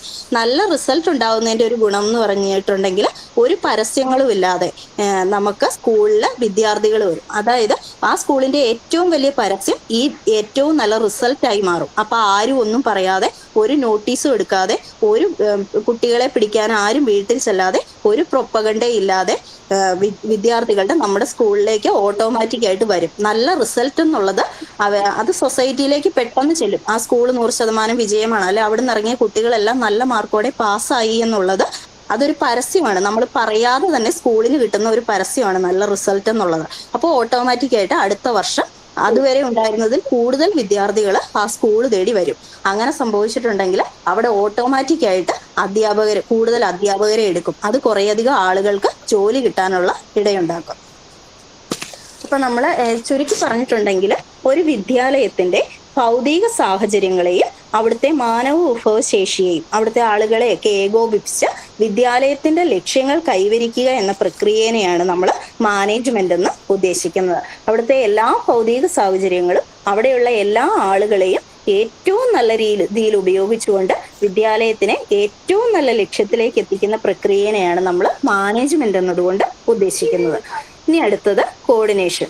കോർഡിനേഷൻ എന്ന് പറഞ്ഞാൽ ഒരു സ്ഥാപനത്തിന്റെ വിവിധ വകുപ്പുകളും അവിടുത്തെ വിവിധങ്ങളായ ജീവനക്കാരും തമ്മിലുള്ള പ്രവർത്തനങ്ങളെ ഒരുമിപ്പിച്ച് ഒരു പൊതു ലക്ഷ്യത്തിലേക്ക് എത്തിക്കുന്ന പ്രക്രിയനെയാണ് നമ്മൾ കോർഡിനേഷൻ എന്ന് പറയുന്നത്. അതായത് ഒരു സ്കൂൾ ആണെങ്കിൽ അതിന് വിവിധ വകുപ്പുകൾ ഉണ്ടാകും. ക്ലാസ്സുകൾ, അതുപോലെ കമ്പ്യൂട്ടർ ലാബുകൾ, സയൻസ് ലാബുകൾ, അങ്ങനെ പല പിന്നെ ലൈബ്രറി, അങ്ങനെ ഒരു വിദ്യാലയത്തിനായാൽ പോലും വിവിധ ഡിപ്പാർട്ട്മെന്റുകൾ ഉണ്ടാകും. അപ്പൊ ആ എല്ലാ ഡിപ്പാർട്ട്മെന്റുകളെയും അവിടെയുള്ള എല്ലാ ജീവനക്കാരെയും ഒരുമിപ്പിച്ച് കൊണ്ടുപോവുക, ഒരുമിപ്പിച്ച് ഒരു പൊതു ലക്ഷ്യത്തിലേക്ക് എത്തിക്കുക. പൊതു ലക്ഷ്യം എന്ന് പറയുന്ന സ്കൂളിൻ്റെ എന്ന് പറയുമ്പോൾ നല്ല റിസൾട്ട്. അപ്പൊ ആ സ്കൂളിലെ എല്ലാ ഡിപ്പാർട്ട്മെന്റുകളെയും അവിടെയുള്ള എല്ലാ ജീവനക്കാരെയും ഒരുമിപ്പിച്ച് ഏറ്റവും നല്ല റിസൾട്ട് എന്നുള്ള ആ ഒരു പൊതു ലക്ഷ്യത്തിലേക്ക് എത്തിക്കുന്ന പ്രക്രിയനെയാണ് നമ്മൾ കോർഡിനേഷൻ എന്നതുകൊണ്ട് ഉദ്ദേശിക്കുന്നത്. ഇപ്പൊ സ്കൂളിന്റെ കാര്യത്തിൽ മികച്ച റിസൾട്ട് ഉണ്ടാക്കാൻ വേണ്ടിയിട്ട് നമ്മൾ അധ്യാപകര്, വിദ്യാർത്ഥികള്, രക്ഷിതാക്കള് എല്ലാവരും ഒരുമിച്ച് പ്രവർത്തിക്കുക കൂട്ടായിട്ട്. ഒരു അധ്യാപകൻ മാത്രം വിചാരിച്ചാൽ നല്ല റിസൾട്ട് ഉണ്ടാവില്ല. ഒരു വിദ്യാർത്ഥി മാത്രം വിചാരിച്ചാൽ നല്ല റിസൾട്ട് ഉണ്ടാകത്തില്ല. അപ്പൊ അവിടെയുള്ള എല്ലാ അധ്യാപകരും, എല്ലാ അധ്യാപക അനധ്യാപക ആളുകളും, അതുപോലെ വിദ്യാർത്ഥികള്, പിന്നെ വിദ്യാർത്ഥികളുടെ രക്ഷിതാക്കളും വിചാരിക്കണം എന്റെ കുട്ടികൾ നല്ല മാർക്കോടെ പാസ്സാകണമെന്ന്. അപ്പൊ വീട്ടിൽ വരുമ്പോൾ കുട്ടികളെ ഒന്ന് ശ്രദ്ധിക്കാനും കൂടെ ഇരുന്ന് പഠിപ്പിക്കാനും ഒക്കെ രക്ഷിതാക്കൾക്കും ഒരു മനസ്സുണ്ടാകണം. അങ്ങനെ സ്കൂളിന്റെ നല്ല റിസൾട്ടിന് വേണ്ടി അധ്യാപകരും വിദ്യാർത്ഥികളും സ്കൂൾ മാനേജ്മെന്റും രക്ഷിതാക്കളും എല്ലാം ഒരുമിച്ച് പ്രവർത്തിച്ച് ഒരുമിച്ച് ചേർന്ന് സ്കൂളിനെ ആ ലക്ഷ്യത്തിലേക്ക് എത്തിക്കുന്നതിനെയാണ് നമ്മൾ കോർഡിനേഷൻ എന്നതുകൊണ്ട്, സ്കൂളിലെ കോർഡിനേഷൻ എന്നതുകൊണ്ട് ഉദ്ദേശിക്കുന്നത്. ഇനി കോർഡിനേഷന്റെ ചില പ്രത്യേകതകളാണ്. ഒന്നാമത്തെ കോർഡിനേഷന്റെ പ്രത്യേകതയാണ് ഒത്തൊരുമ ഉറപ്പാക്കുന്നു. അതായത് ഗ്രൂപ്പ് പ്രവർത്തനത്തെ ഏകോപിപ്പിക്കുന്നു. അതായത് നമ്മൾ ആദ്യം പറഞ്ഞ പോലെ ഒരാൾ സിംഗിൾ ആയിട്ട് വിചാരിച്ചാൽ ഒരു സ്കൂളിനെ ഒന്നും ഒരു നല്ല റിസൾട്ടിലേക്ക് എത്തിക്കാനായിട്ട് പറ്റത്തില്ല.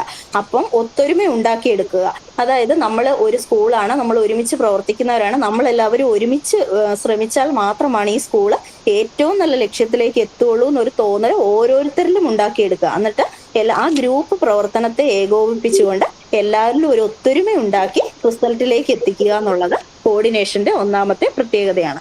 ഇനി അടുത്തൊരു പ്രത്യേകതയാണ് തുടർച്ചയായ പ്രക്രിയ. ഒരിക്കൽ മാത്രം ചെയ്യുന്നതല്ല, നിരന്തരം തുടരുന്നതാണ്.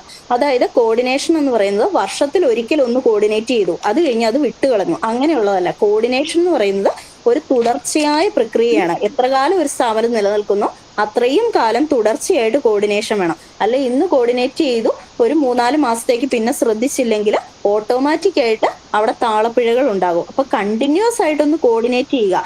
നല്ല എഫക്റ്റീവ് ആയിട്ട് കോർഡിനേറ്റ് ചെയ്യാൻ കഴിയുന്ന നല്ലൊരു കോർഡിനേറ്റർ ഉണ്ടായിരിക്കുക. ഇടയ്ക്കിടയ്ക്ക് ഈ പ്രവർത്തനങ്ങളൊക്കെ ഒന്ന് ചെക്ക് ചെയ്യുക.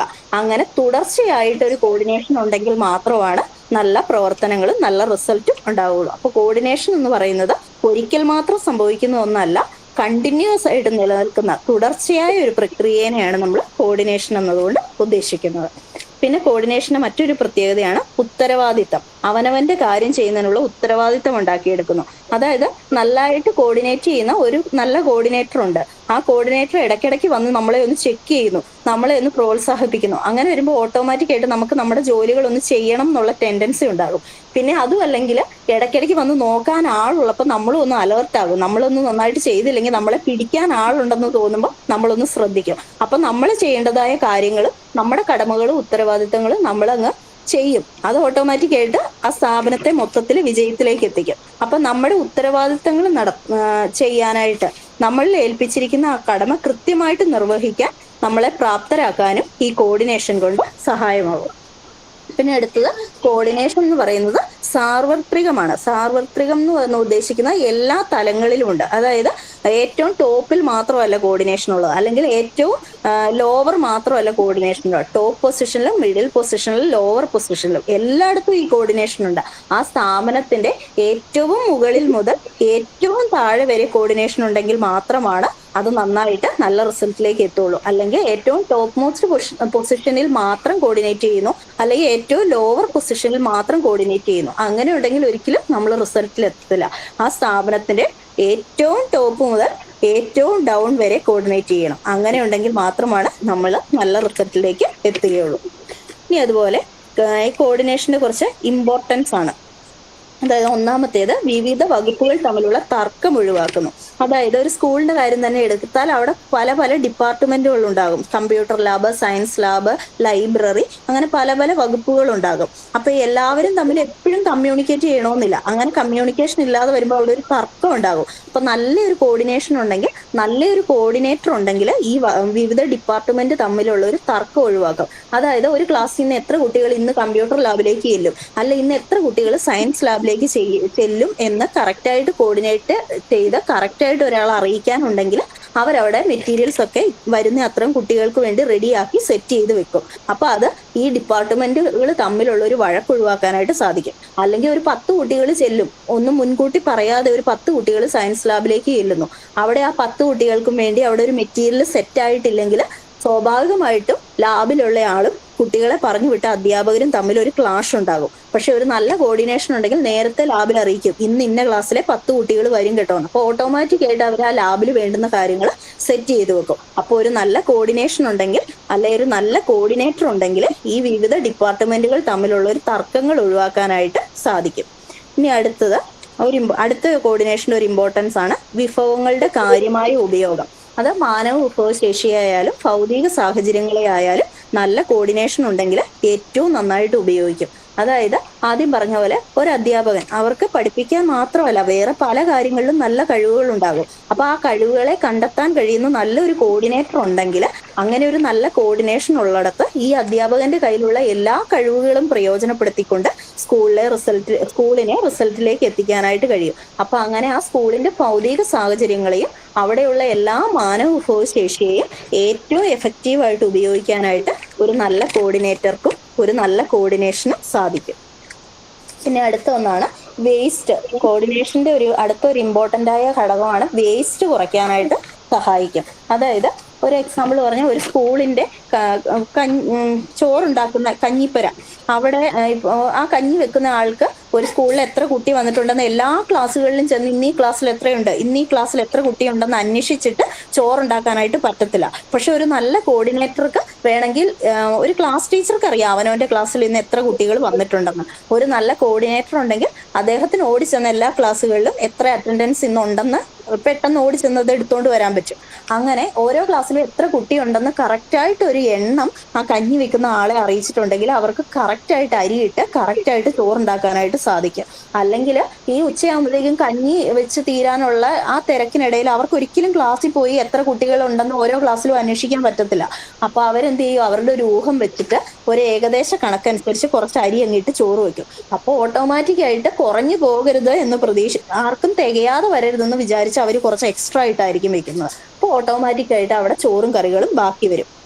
അപ്പൊ നല്ലൊരു കോർഡിനേഷൻ ഉണ്ടെങ്കിൽ നല്ലൊരു കോർഡിനേറ്റർ ആ കഞ്ഞി വെക്കുന്ന ആളെ കൃത്യമായിട്ട് ഇന്ന് ഈ സ്കൂളിൽ ഇത്ര കുട്ടികളുണ്ടെന്ന് അറിയിച്ചാൽ അവർക്ക് കറക്റ്റായിട്ട് ചോറ് വെക്കാനായിട്ടും അങ്ങനെ വേസ്റ്റ് കുറയ്ക്കാനായിട്ട് സാധിക്കും. അപ്പൊ നല്ല കോർഡിനേഷൻ ഉള്ളിടത്ത് വേസ്റ്റിന്റെ അളവ് വളരെ കുറവായിരിക്കും.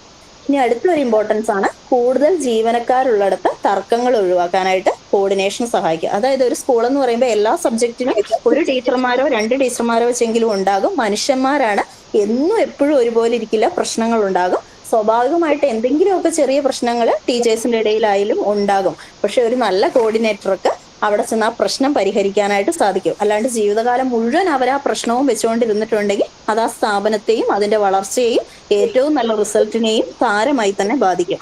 ഒരു നല്ല കോർഡിനേറ്റർക്ക് 2 പേർക്കും പ്രശ്നം വരാത്ത രീതിയിൽ ആ സ്ഥാപനത്തിനും ഒരു മോശം വരാത്ത രീതിയിൽ ഇടപെട്ടുകൊണ്ട് ആ പ്രശ്നത്തെ പരിഹരിക്കാനായിട്ട് സാധിക്കും. അപ്പോൾ ഒരുപാട് ജീവനക്കാരുള്ളിടത്ത് വലിയ വലിയ തർക്കങ്ങൾ പരിഹരിക്കാനും നല്ല കോർഡിനേഷൻ കൊണ്ട് സഹായിക്കും. ഇനി കോർഡിനേഷന്റെ അടുത്തൊരു ഇമ്പോർട്ടൻസ് ആണ് എല്ലാ ഡിപ്പാർട്ട്മെന്റുകളും തമ്മിൽ ഒരു പരസ്പര ധാരണ ഉണ്ടാക്കി വെക്കാൻ പറ്റും. അത് ആദ്യം പറഞ്ഞ പോലെ കമ്പ്യൂട്ടർ ലാബും ഒരു സയൻസ് ലാബും ഒരു സ്കൂളിൽ ഒരു ക്ലാസ് റൂമിൽ 30 കുട്ടികളുണ്ടെങ്കിൽ അതിൽ എത്ര പേര് കമ്പ്യൂട്ടർ ലാബിലേക്ക് ചെല്ലും, എത്ര പേര് സയൻസ് ലാബിലേക്ക് ചെല്ലും, അങ്ങനെ നേരത്തെ പറഞ്ഞു വെച്ചാൽ അവർക്കൊന്ന് റെഡി ആയിരിക്കാനായിട്ട് പറ്റും. അപ്പൊ എല്ലാ ഡിപ്പാർട്ട്മെന്റുകൾ തമ്മിലും ഒരു പരസ്പര ധാരണ ഉണ്ടായിരിക്കാനായിട്ട് ഈ കോർഡിനേഷൻ നമ്മളെ നന്നായിട്ട് സഹായിക്കും. അപ്പൊ ഇത്രയാണ് കോർഡിനേഷന്റെ ഇമ്പോർട്ടൻസ്. അപ്പൊ ഇത്രയും നേരം നമ്മൾ പറഞ്ഞത് മാനേജ്മെന്റ് എന്താണെന്നും അതുപോലെ കോർഡിനേഷൻ എന്താണെന്നുമാണ് പറഞ്ഞത്. ഇനി ഈ കോർഡിനേഷനും മാനേജ്മെന്റും തമ്മിലുള്ള ബന്ധം എന്താണ്, അല്ലെ കോർഡിനേഷനും മാനേജ്മെന്റും രണ്ടും ഒരു സ്കൂളിലുണ്ട്, ഇത് തമ്മിലുള്ള കണക്ഷൻ എന്താണെന്നുള്ളതാണ്.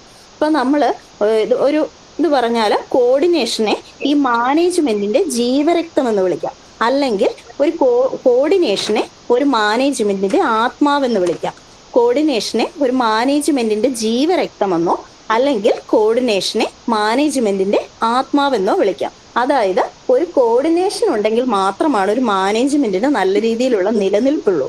അല്ലാണ്ട് 2 പേർക്ക് സിംഗിളായി സർവൈവ് ചെയ്യാൻ പറ്റത്തില്ല. കോർഡിനേഷനും മാനേജ്മെന്റും ഒരുമിച്ച് നിന്നാൽ മാത്രമാണ് അതിനൊരു വാല്യൂ ഉള്ളൂ. അല്ലെങ്കിൽ അങ്ങനെ ഒരുമിച്ച് നിൽക്കുമ്പോൾ മാത്രമാണ് അത് നമ്മൾ ആ അൾട്ടിമേറ്റ് ഗോളിലേക്ക് എത്തിച്ചേരുള്ളൂ. അപ്പൊ അങ്ങനെ കോർഡിനേഷനെ നമ്മൾ ഈ മാനേജ്മെന്റിന്റെ ജീവരക്തം എന്ന് വിളിക്കാനുള്ള കാരണങ്ങൾ എന്ന് പറയുന്നത് മാനേജ്മെന്റ് എടുക്കുന്ന ലക്ഷ്യം തീരുമാനിക്കുമ്പോൾ അവ തമ്മിൽ ഏകീകരിക്കുന്ന കോർഡിനേഷനാണ്. അതായത് നമുക്ക് എന്ത് ലക്ഷ്യമാണ് വേണ്ടത് എന്ന് ആ ലക്ഷ്യം ആദ്യമായിട്ട് തീരുമാനിക്കുന്നത് മാനേജ്മെന്റ് ആണ്. പിന്നെ ആ ലക്ഷ്യത്തിന് വേണ്ടി എന്തൊക്കെ കാര്യങ്ങൾ ചെയ്യാമെന്ന് ആസൂത്രണം ചെയ്യുന്നതും മാനേജ്മെന്റ് ആണ്. പക്ഷെ ഈ മാനേജ്മെന്റ് എടുത്ത ഈ ലക്ഷ്യത്തിലേക്ക് എത്തിച്ചേരുന്നത്, ആ ലക്ഷ്യത്തിലേക്ക് എത്തിച്ചേരാൻ സഹായിക്കുന്ന ആള് കോർഡിനേഷൻ ആണ്. അല്ലെങ്കിൽ മാനേജ്മെന്റ് ഒരു ലക്ഷ്യം തീരുമാനിച്ചു വെക്കുന്നു, ആ ലക്ഷ്യത്തിലേക്ക് എത്തിച്ചേരാനായിട്ടുള്ള കുറെ കാര്യങ്ങൾ ആസൂത്രണം ചെയ്തു വെക്കുന്നു. ഇത്രയും കാര്യമാണ് മാനേജ്മെന്റ് ചെയ്യുന്നുള്ളൂ. പക്ഷെ ആ മാനേജ്മെന്റ് എടുത്തു വെച്ച ലക്ഷ്യത്തിലേക്ക് എത്തിച്ചേരാൻ അല്ലെ ആസൂത്രണം ചെയ്ത കാര്യങ്ങൾ നടപ്പിലാക്കുന്നത് കോർഡിനേഷനാണ്. അതായത് മനുഷ്യ വിഭവങ്ങള്, ഭൗതിക വിഭവങ്ങള്, മനുഷ്യ വിഭവങ്ങള് ഒക്കെ എന്ത് ചെയ്തു, ഈ മാനേജ്മെന്റ് അതിനെയൊക്കെ ഇങ്ങനെ കരുതി വെക്കുന്നു. പക്ഷെ അത് കാര്യമായിട്ട് ഉപയോഗിക്കുന്നത് കോർഡിനേഷനാണ്. അതായത് മാനേജ്മെന്റ് എടുത്തു വെച്ച ലക്ഷ്യവും ആ ലക്ഷ്യത്തിലേക്ക് എത്തിച്ചേരാൻ മാനേജ്മെന്റ് ആക്കി വെച്ചേക്കുന്ന ആസൂത്രണ കാര്യങ്ങളും അതെല്ലാം നടപ്പിലാക്കുന്ന ആള് കോർഡിനേഷനാണ്. മാനേജ്മെന്റ് തയ്യാറാക്കി വെച്ചിരിക്കുന്ന ഈ ഭൗതിക സാഹചര്യത്തെയും മാനവ വിഭവശേഷിയെയും അതിന്റെ കറക്റ്റ് ആയിട്ട് ഉപയോഗിക്കുന്നത് കോർഡിനേഷനാണ്. നന്നായിട്ട് ഉപയോഗിച്ചാൽ മാത്രമാണ് റിസൾട്ട് ഉണ്ടാവുള്ളൂ. അപ്പൊ മാനേജ്മെന്റ് ആദ്യം ഒരു ലക്ഷ്യത്തെ എടുത്തു വെക്കും. ആ ലക്ഷ്യത്തിൽ എത്തിച്ചേരാൻ വേണ്ടിയിട്ട് ഭൗതിക സാഹചര്യങ്ങൾ ഒരുക്കി വെക്കും. ആ ലക്ഷ്യത്തിലേക്ക് എത്തിച്ചേരാനായിട്ട് നല്ല ജോലിക്കാരെ എടുത്തു വെക്കും, നല്ല മനുഷ്യ വിഭവങ്ങളെയും എടുത്തു വെക്കും. അപ്പൊ ഈ കരുതി വെച്ചിരിക്കുന്ന മാനവ വിഭവശേഷിയെയും ഭൗതിക സാഹചര്യത്തെയും ഏറ്റവും നന്നായിട്ട് ഉപയോഗിച്ച് റിസൾട്ടിലേക്ക് എത്തിക്കുന്ന ആള് കോർഡിനേഷനാണ്. പിന്നെ കോർഡിനേഷൻ ഈ നമ്മുടെ ഇപ്പത്തെ പ്രകടനവും ലക്ഷ്യവും യഥാർത്ഥ ലക്ഷ്യവും തമ്മിലൊന്ന് ഒത്തുനോക്കും ഇടയ്ക്കിടെ. അതായത് ഇപ്പോൾ സ്കൂൾ പ്രവർത്തിക്കുന്നു, അപ്പൊ കോർഡിനേഷൻ ഇടയ്ക്കിടയ്ക്ക് നമ്മുടെ ലക്ഷ്യം എന്താണെന്നൊന്ന് ചെക്ക് ചെയ്യും. ലക്ഷ്യം ഏറ്റവും നല്ല റിസൾട്ട് ആണ്. അപ്പൊ നമ്മൾ ഇപ്പൊ പ്രവർത്തിക്കുന്നത് ഏറ്റവും നല്ല റിസൾട്ടിന് വേണ്ടിയാണോ, അല്ലെ നമ്മൾ ഈ രീതിയിൽ പ്രവർത്തിച്ചാൽ നമ്മൾ വിചാരിക്കുന്ന ലക്ഷ്യത്തിലേക്ക് എത്തിച്ചേരുമോ എന്ന് ഇടയ്ക്കിടയ്ക്ക് ഈ കോർഡിനേഷൻ ഒന്ന് ചെക്ക് ചെയ്യും. അപ്പം എന്തെങ്കിലും കുറവുകൾ ഉണ്ടെങ്കിൽ അത് പരിഹരിച്ച് കുറച്ചും കൂടെ നന്നായിട്ട് നമ്മൾ പ്രവർത്തിക്കണമെന്ന് കോർഡിനേഷൻ ഇടയ്ക്കിടയ്ക്ക് ഓർമ്മിപ്പിച്ച് എല്ലാരെയും ഒന്നും കൂടെ നല്ല രീതിയിലേക്ക് പ്രവർത്തിക്കാനായിട്ട് ഒരു ഊർജ്ജമൊക്കെ കൊടുക്കും. അങ്ങനെ മാനേജ്മെന്റ് എടുത്തു വെക്കുന്ന എല്ലാ ലക്ഷ്യങ്ങളെയും അതിന്റെ ലക്ഷ്യത്തിലേക്ക് എത്തിച്ചേരാനായിട്ട് സഹായിക്കുന്ന ആളാണ് കോർഡിനേഷൻ. അതുപോലെ മാനേജ്മെന്റ് ആസൂത്രണം ചെയ്യുന്ന എല്ലാ കാര്യങ്ങളെയും ഏറ്റവും നല്ല രീതിയിൽ പ്രവർത്തിപ്പിക്കുന്ന ആളാണ് കോർഡിനേഷൻ. അതായത് ചുരുക്കി പറഞ്ഞാൽ ഒരു വിദ്യാലയത്തിന്റെ നയങ്ങൾ രൂപീകരിക്കുന്നതും അവിടുത്തെ പ്രവർത്തനങ്ങൾ ആസൂത്രണം ചെയ്യുന്നതും എല്ലാം മാനേജ്മെന്റ് ആണ്. പക്ഷെ ആസൂത്രണം ചെയ്ത കാര്യങ്ങൾ നടപ്പിലാക്കാനായിട്ട് ഈ റിസോഴ്സസുകളെ കൃത്യമായി ഉപയോഗിക്കുന്നതും കോർഡിനേഷനാണ്. സ്കൂളിന്റെ എല്ലാ കാര്യങ്ങളും മാനേജ് ചെയ്യുന്നതും സ്കൂളിന്റെ എല്ലാ നയങ്ങൾ രൂപീകരിക്കുന്നതും ഈ പ്രവർത്തനങ്ങളെ ആസൂത്രണം ചെയ്തെല്ലാം റെഡിയാക്കി വെക്കുന്നത് മാനേജ്മെന്റ് ആണ്. പക്ഷെ ഈ മാനേജ്മെന്റ് റെഡിയാക്കി വെച്ച കാര്യങ്ങൾ അല്ലെ ആസൂത്രണം ചെയ്തു വെച്ച കാര്യങ്ങൾ നടപ്പിലാക്കുന്നത് കോർഡിനേഷൻ ആണ്. പിന്നെ ഈ നടപ്പിലാക്കാൻ വേണ്ടി മാനേജ്മെന്റ് കരുതി വെച്ച ഈ റിസോഴ്സുകളെ കൃത്യമായിട്ട് ഉപയോഗിക്കുന്നത് കോർഡിനേഷൻ ആണ്. ഇനി ഇതിനെ കുറച്ചും കൂടി ഈസി ആയിട്ട് പറഞ്ഞാൽ മാനേജ്മെന്റിനെ നമ്മൾ ഒരു യന്ത്രമാണെന്ന് കൺസിഡർ ചെയ്യുക. മാനേജ്മെന്റ് എന്ന് പറയുന്നത് ഒരു യന്ത്രമാണെന്ന് നമ്മൾ അങ്ങ് വിചാരിക്കുന്നു. എങ്കിൽ ഈ യന്ത്രത്തിന് കുറേയധികം ഗിയറുകൾ ഉണ്ടാകുമല്ലോ. അപ്പൊ ഈ ഗിയറുകളെല്ലാം ഏറ്റവും നന്നായിട്ട് പ്രവർത്തിക്കുന്നതിന് ഉപയോഗിക്കുന്ന ലൂബ്രിക്കന്റ് ആണ് കോർഡിനേഷൻ എന്ന് പറയുന്നത്. അതായത് മാനേജ്മെന്റ് ഒരു യന്ത്രമാണെങ്കിൽ അതിലെ ഗിയറുകൾ തമ്മിലുള്ള പ്രവർത്തനങ്ങളെ സുഗമമാക്കുന്നതിന് വേണ്ടിയുള്ള ലൂബ്രിക്കന്റ് ആണ് കോർഡിനേഷൻ. ചുരുക്കി പറഞ്ഞാൽ കൃത്യമായിട്ടുള്ള മാനേജ്മെന്റിന്റെയും കൃത്യമായിട്ടുള്ള കോർഡിനേഷനെയും ഒരു വിദ്യാലയത്തെ മികച്ച രീതിയിൽ മുന്നോട്ട് കൊണ്ടുപോകാനായിട്ട് സാധിക്കും. അതായത് നല്ല കോർഡിനേഷനും നല്ല മാനേജ്മെന്റും ഉണ്ടെങ്കിൽ സ്കൂളിനെ നല്ല റിസൾട്ടിലേക്ക് എത്തിക്കാൻ പറ്റും, നല്ല കരിക്കുലം ആക്ടിവിറ്റീസിലേക്ക് എത്തിക്കാൻ കഴിയും, അല്ലെങ്കിൽ സ്കൂളിലെ ഏറ്റവും മികച്ച രീതിയിലേക്ക് എത്തിക്കാനായിട്ട് നല്ലൊരു കോർഡിനേഷനും നല്ലൊരു മാനേജ്മെന്റിന് സാധിക്കും. അങ്ങനെ സംഭവിച്ചാൽ നല്ല റിസൾട്ട് ഉണ്ടാകുമ്പോൾ അത് സ്കൂളിന് ഏറ്റവും നല്ലൊരു പരസ്യം കൂടിയാണ്. നല്ല റിസൾട്ട് ഉണ്ടാകുന്ന സ്കൂളുകളിൽ അടുത്ത വർഷം വീണ്ടും പുതിയ കുട്ടികൾ ധാരാളമായിട്ട് വരും. അപ്പൊ യാതൊരു കാശുമുടക്കും ഇല്ലാതെ എക്സ്ട്രാ ഒരു പരസ്യവും ചെയ്യാതെ സ്കൂളിന് വേണ്ടി നല്ലൊരു പരസ്യമായിട്ട് നല്ല റിസൾട്ട് മാറും. അതുപോലെ തന്നെ നല്ല റിസൾട്ട് ഉണ്ടാകുമ്പോൾ കുട്ടികൾ കൂടുന്നതിന്റെ ഫലമായിട്ട് കുറേയധികം അധ്യാപകർക്ക് ജോലിയും കിട്ടും. അപ്പൊ നല്ല കോർഡിനേഷനും നല്ല മാനേജ്മെന്റും സ്കൂൾ വളരാനും വിദ്യാർത്ഥികൾ വളരാനും അതുവഴി കുറേയധികം അധ്യാപകർക്ക് നല്ല ജോലി കിട്ടാനും എല്ലാത്തിനും സഹായമാകും.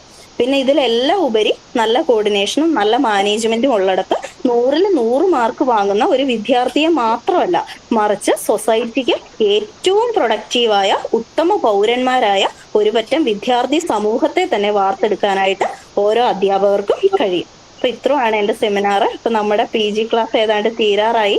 അപ്പൊ നമ്മളൊക്കെ കോഴ്സ് കഴിയാറായി. അപ്പം എന്റെ എല്ലാ ഫ്രണ്ട്സിനും ഇതുപോലെ സൊസൈറ്റിക്ക് പ്രൊഡക്റ്റീവായ ഉത്തമ പൗരന്മാരായ ഒരുപറ്റം വിദ്യാർത്ഥി സമൂഹത്തെ വാർത്തെടുക്കാൻ നിങ്ങൾക്ക് എല്ലാവർക്കും കഴിയട്ടെ എന്ന് ആശംസിക്കുകയാണ്.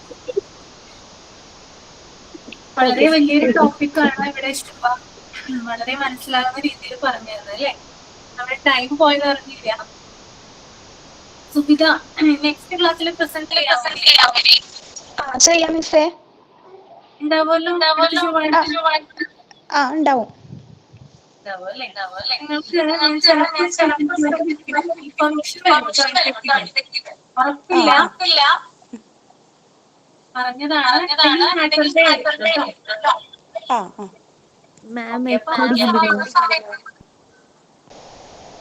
Thank you teacher. അവരുടെ സോറി കേട്ടോ ടീച്ചർ, സമയം പോയാലും ഞാനും ശ്രദ്ധിച്ചില്ല. അതെ അതെ. അപ്പൊ നമുക്ക് ഇനി നെക്സ്റ്റ് ഒരു ക്ലാസ് കൂടി നമുക്ക് ഇത് ചെയ്യാം, അതായത് സെമിനാർ ഫുൾ കംപ്ലീറ്റ് ചെയ്യാം. ഒരു ക്ലാസ് കൂടി ഇനി സെമിനാർ നമ്മൾ എടുക്കുള്ളൂ. അതിനുശേഷം നമുക്ക് ഫുൾ ക്ലാസ് അറിയാം, കാരണം ക്ലാസ് കഴിയാൻ പോവുകയാണല്ലോ. അപ്പൊ ഞാൻ 2-3 ടോപ്പിക്കുകളും കൂടി നിങ്ങൾക്ക് തരാം. അത് നിങ്ങൾ അടുത്ത ക്ലാസ്സിലേക്ക് പ്രിപ്പയർ ചെയ്തിട്ട് വരിക. ആ ഒരു ക്ലാസ്സോട് കൂടി നമ്മുടെ സെമിനാർ ഇവിടെ അവസാനിക്കുവാണ് കേട്ടോ. അപ്പൊ ചെയ്യാത്തവരുണ്ടെങ്കിൽ പറയണം. അപ്പൊ ടോപ്പിക്ക് തരട്ടെ. കൺട്രോൾ ഓഫ് കോർഡിനേഷൻ സുബിതയ്ക്ക് തന്നിട്ടുണ്ട്, അപ്പൊ അത് വേണ്ട. എലമെന്റ്സ് ഓഫ് കോർഡിനേഷൻ, അത് സുബിത അത് മിസ് എനിക്ക് എലമെന്റ്സും ഫേസസും കൂടി കഴിഞ്ഞ ആഴ്ച തന്നത്, അതിന് തൊട്ട് മുന്നത്തെ ആയിരുന്നു. അതാ ഞാൻ ഇന്ന് അത് ഡിസിപ്ലിന്റെ എടുത്തത്. ഫേസസും എലമെന്റ്സും ഇല്ല, അത് അടുത്ത ക്ലാസ്സിൽ അത് രണ്ടും കൂടി എടുക്കാം. ഫേസസും എലമെന്റ്സും ഫേസസും ഉണ്ടല്ലോ, അത് ഞാൻ അടുത്ത ക്ലാസ്സിൽ എടുക്കാം. Growth and development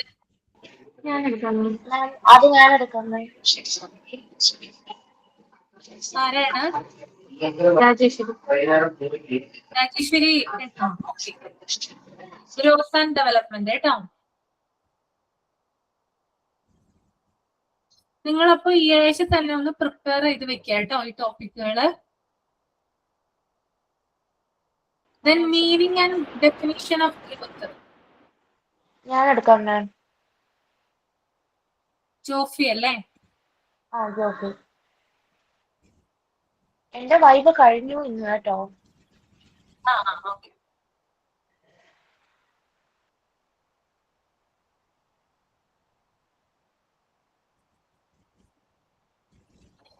next one organisation. ഒരു കുഞ്ഞു ടോപ്പിക് ആണ് കേട്ടോ. ഓർഗനൈസേഷൻ ആരെങ്കിലും ഉണ്ടോ?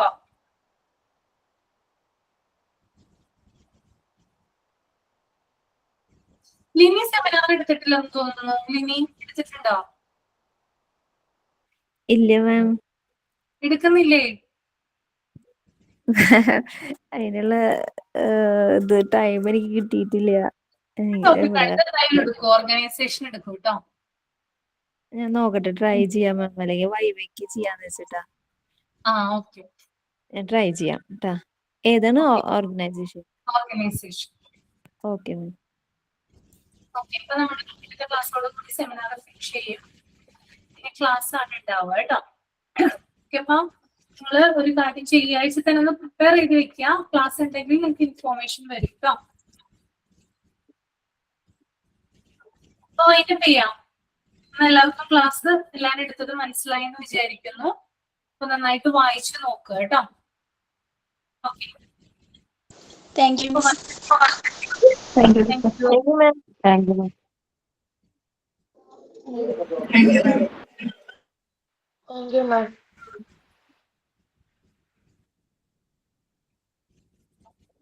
മിസ് എന്താ കഴിഞ്ഞ ആഴ്ച ലീവായി?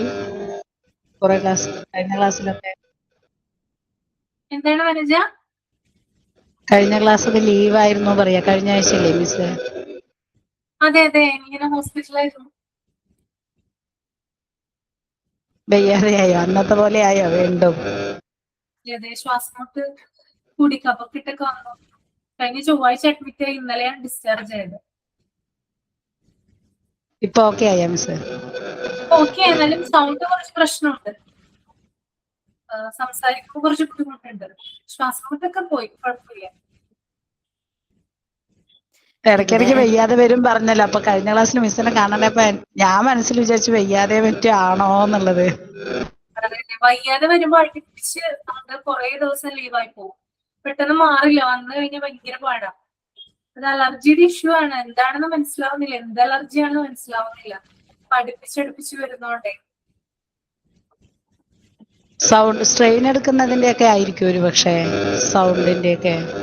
അങ്ങനെയാണെങ്കിൽ ത്രോട്ടിന് മാത്രമല്ല എഫക്റ്റ് ആവുള്ളൂ. ഇത് തുമ്മലൊക്കെ വരും, തുമ്മൽ, ജലദോഷം, പിന്നെ കഫക്കെട്ട്, അതൊക്കെ വരും. അത് ശ്വാസം മുട്ടിന്റെ ഒരു ഇതാന്ന് തോന്നുന്നു മാം. ഇവിടെ അതെ എന്റെ അതെ മമ്മിക്ക് അത് റിക്കവർ ചെയ്യാൻ ഭയങ്കര പാടാ. അതെ അതെ. ഏജ് ആണ് ഇനിയും ഇതാവും, സോഡിയം കുറയും അതൊക്കെ ആയിട്ട്. ഇപ്പൊ പ്രഷർ കുറഞ്ഞിട്ട് ആള് ടോയ്ലറ്റില് തലയിറങ്ങി വീഴിലും ഒക്കെ ആയിരുന്നു. അത് കാരണം എനിക്കിപ്പോ ടൈമില്ല. അതാ. ഓക്കെ, ട്രൈ ചെയ്യൂ കേട്ടോ. എപ്പൊ വൈൻഡപ്പ് ചെയ്യാനാട്ടോ? Okay ma'am, thank U.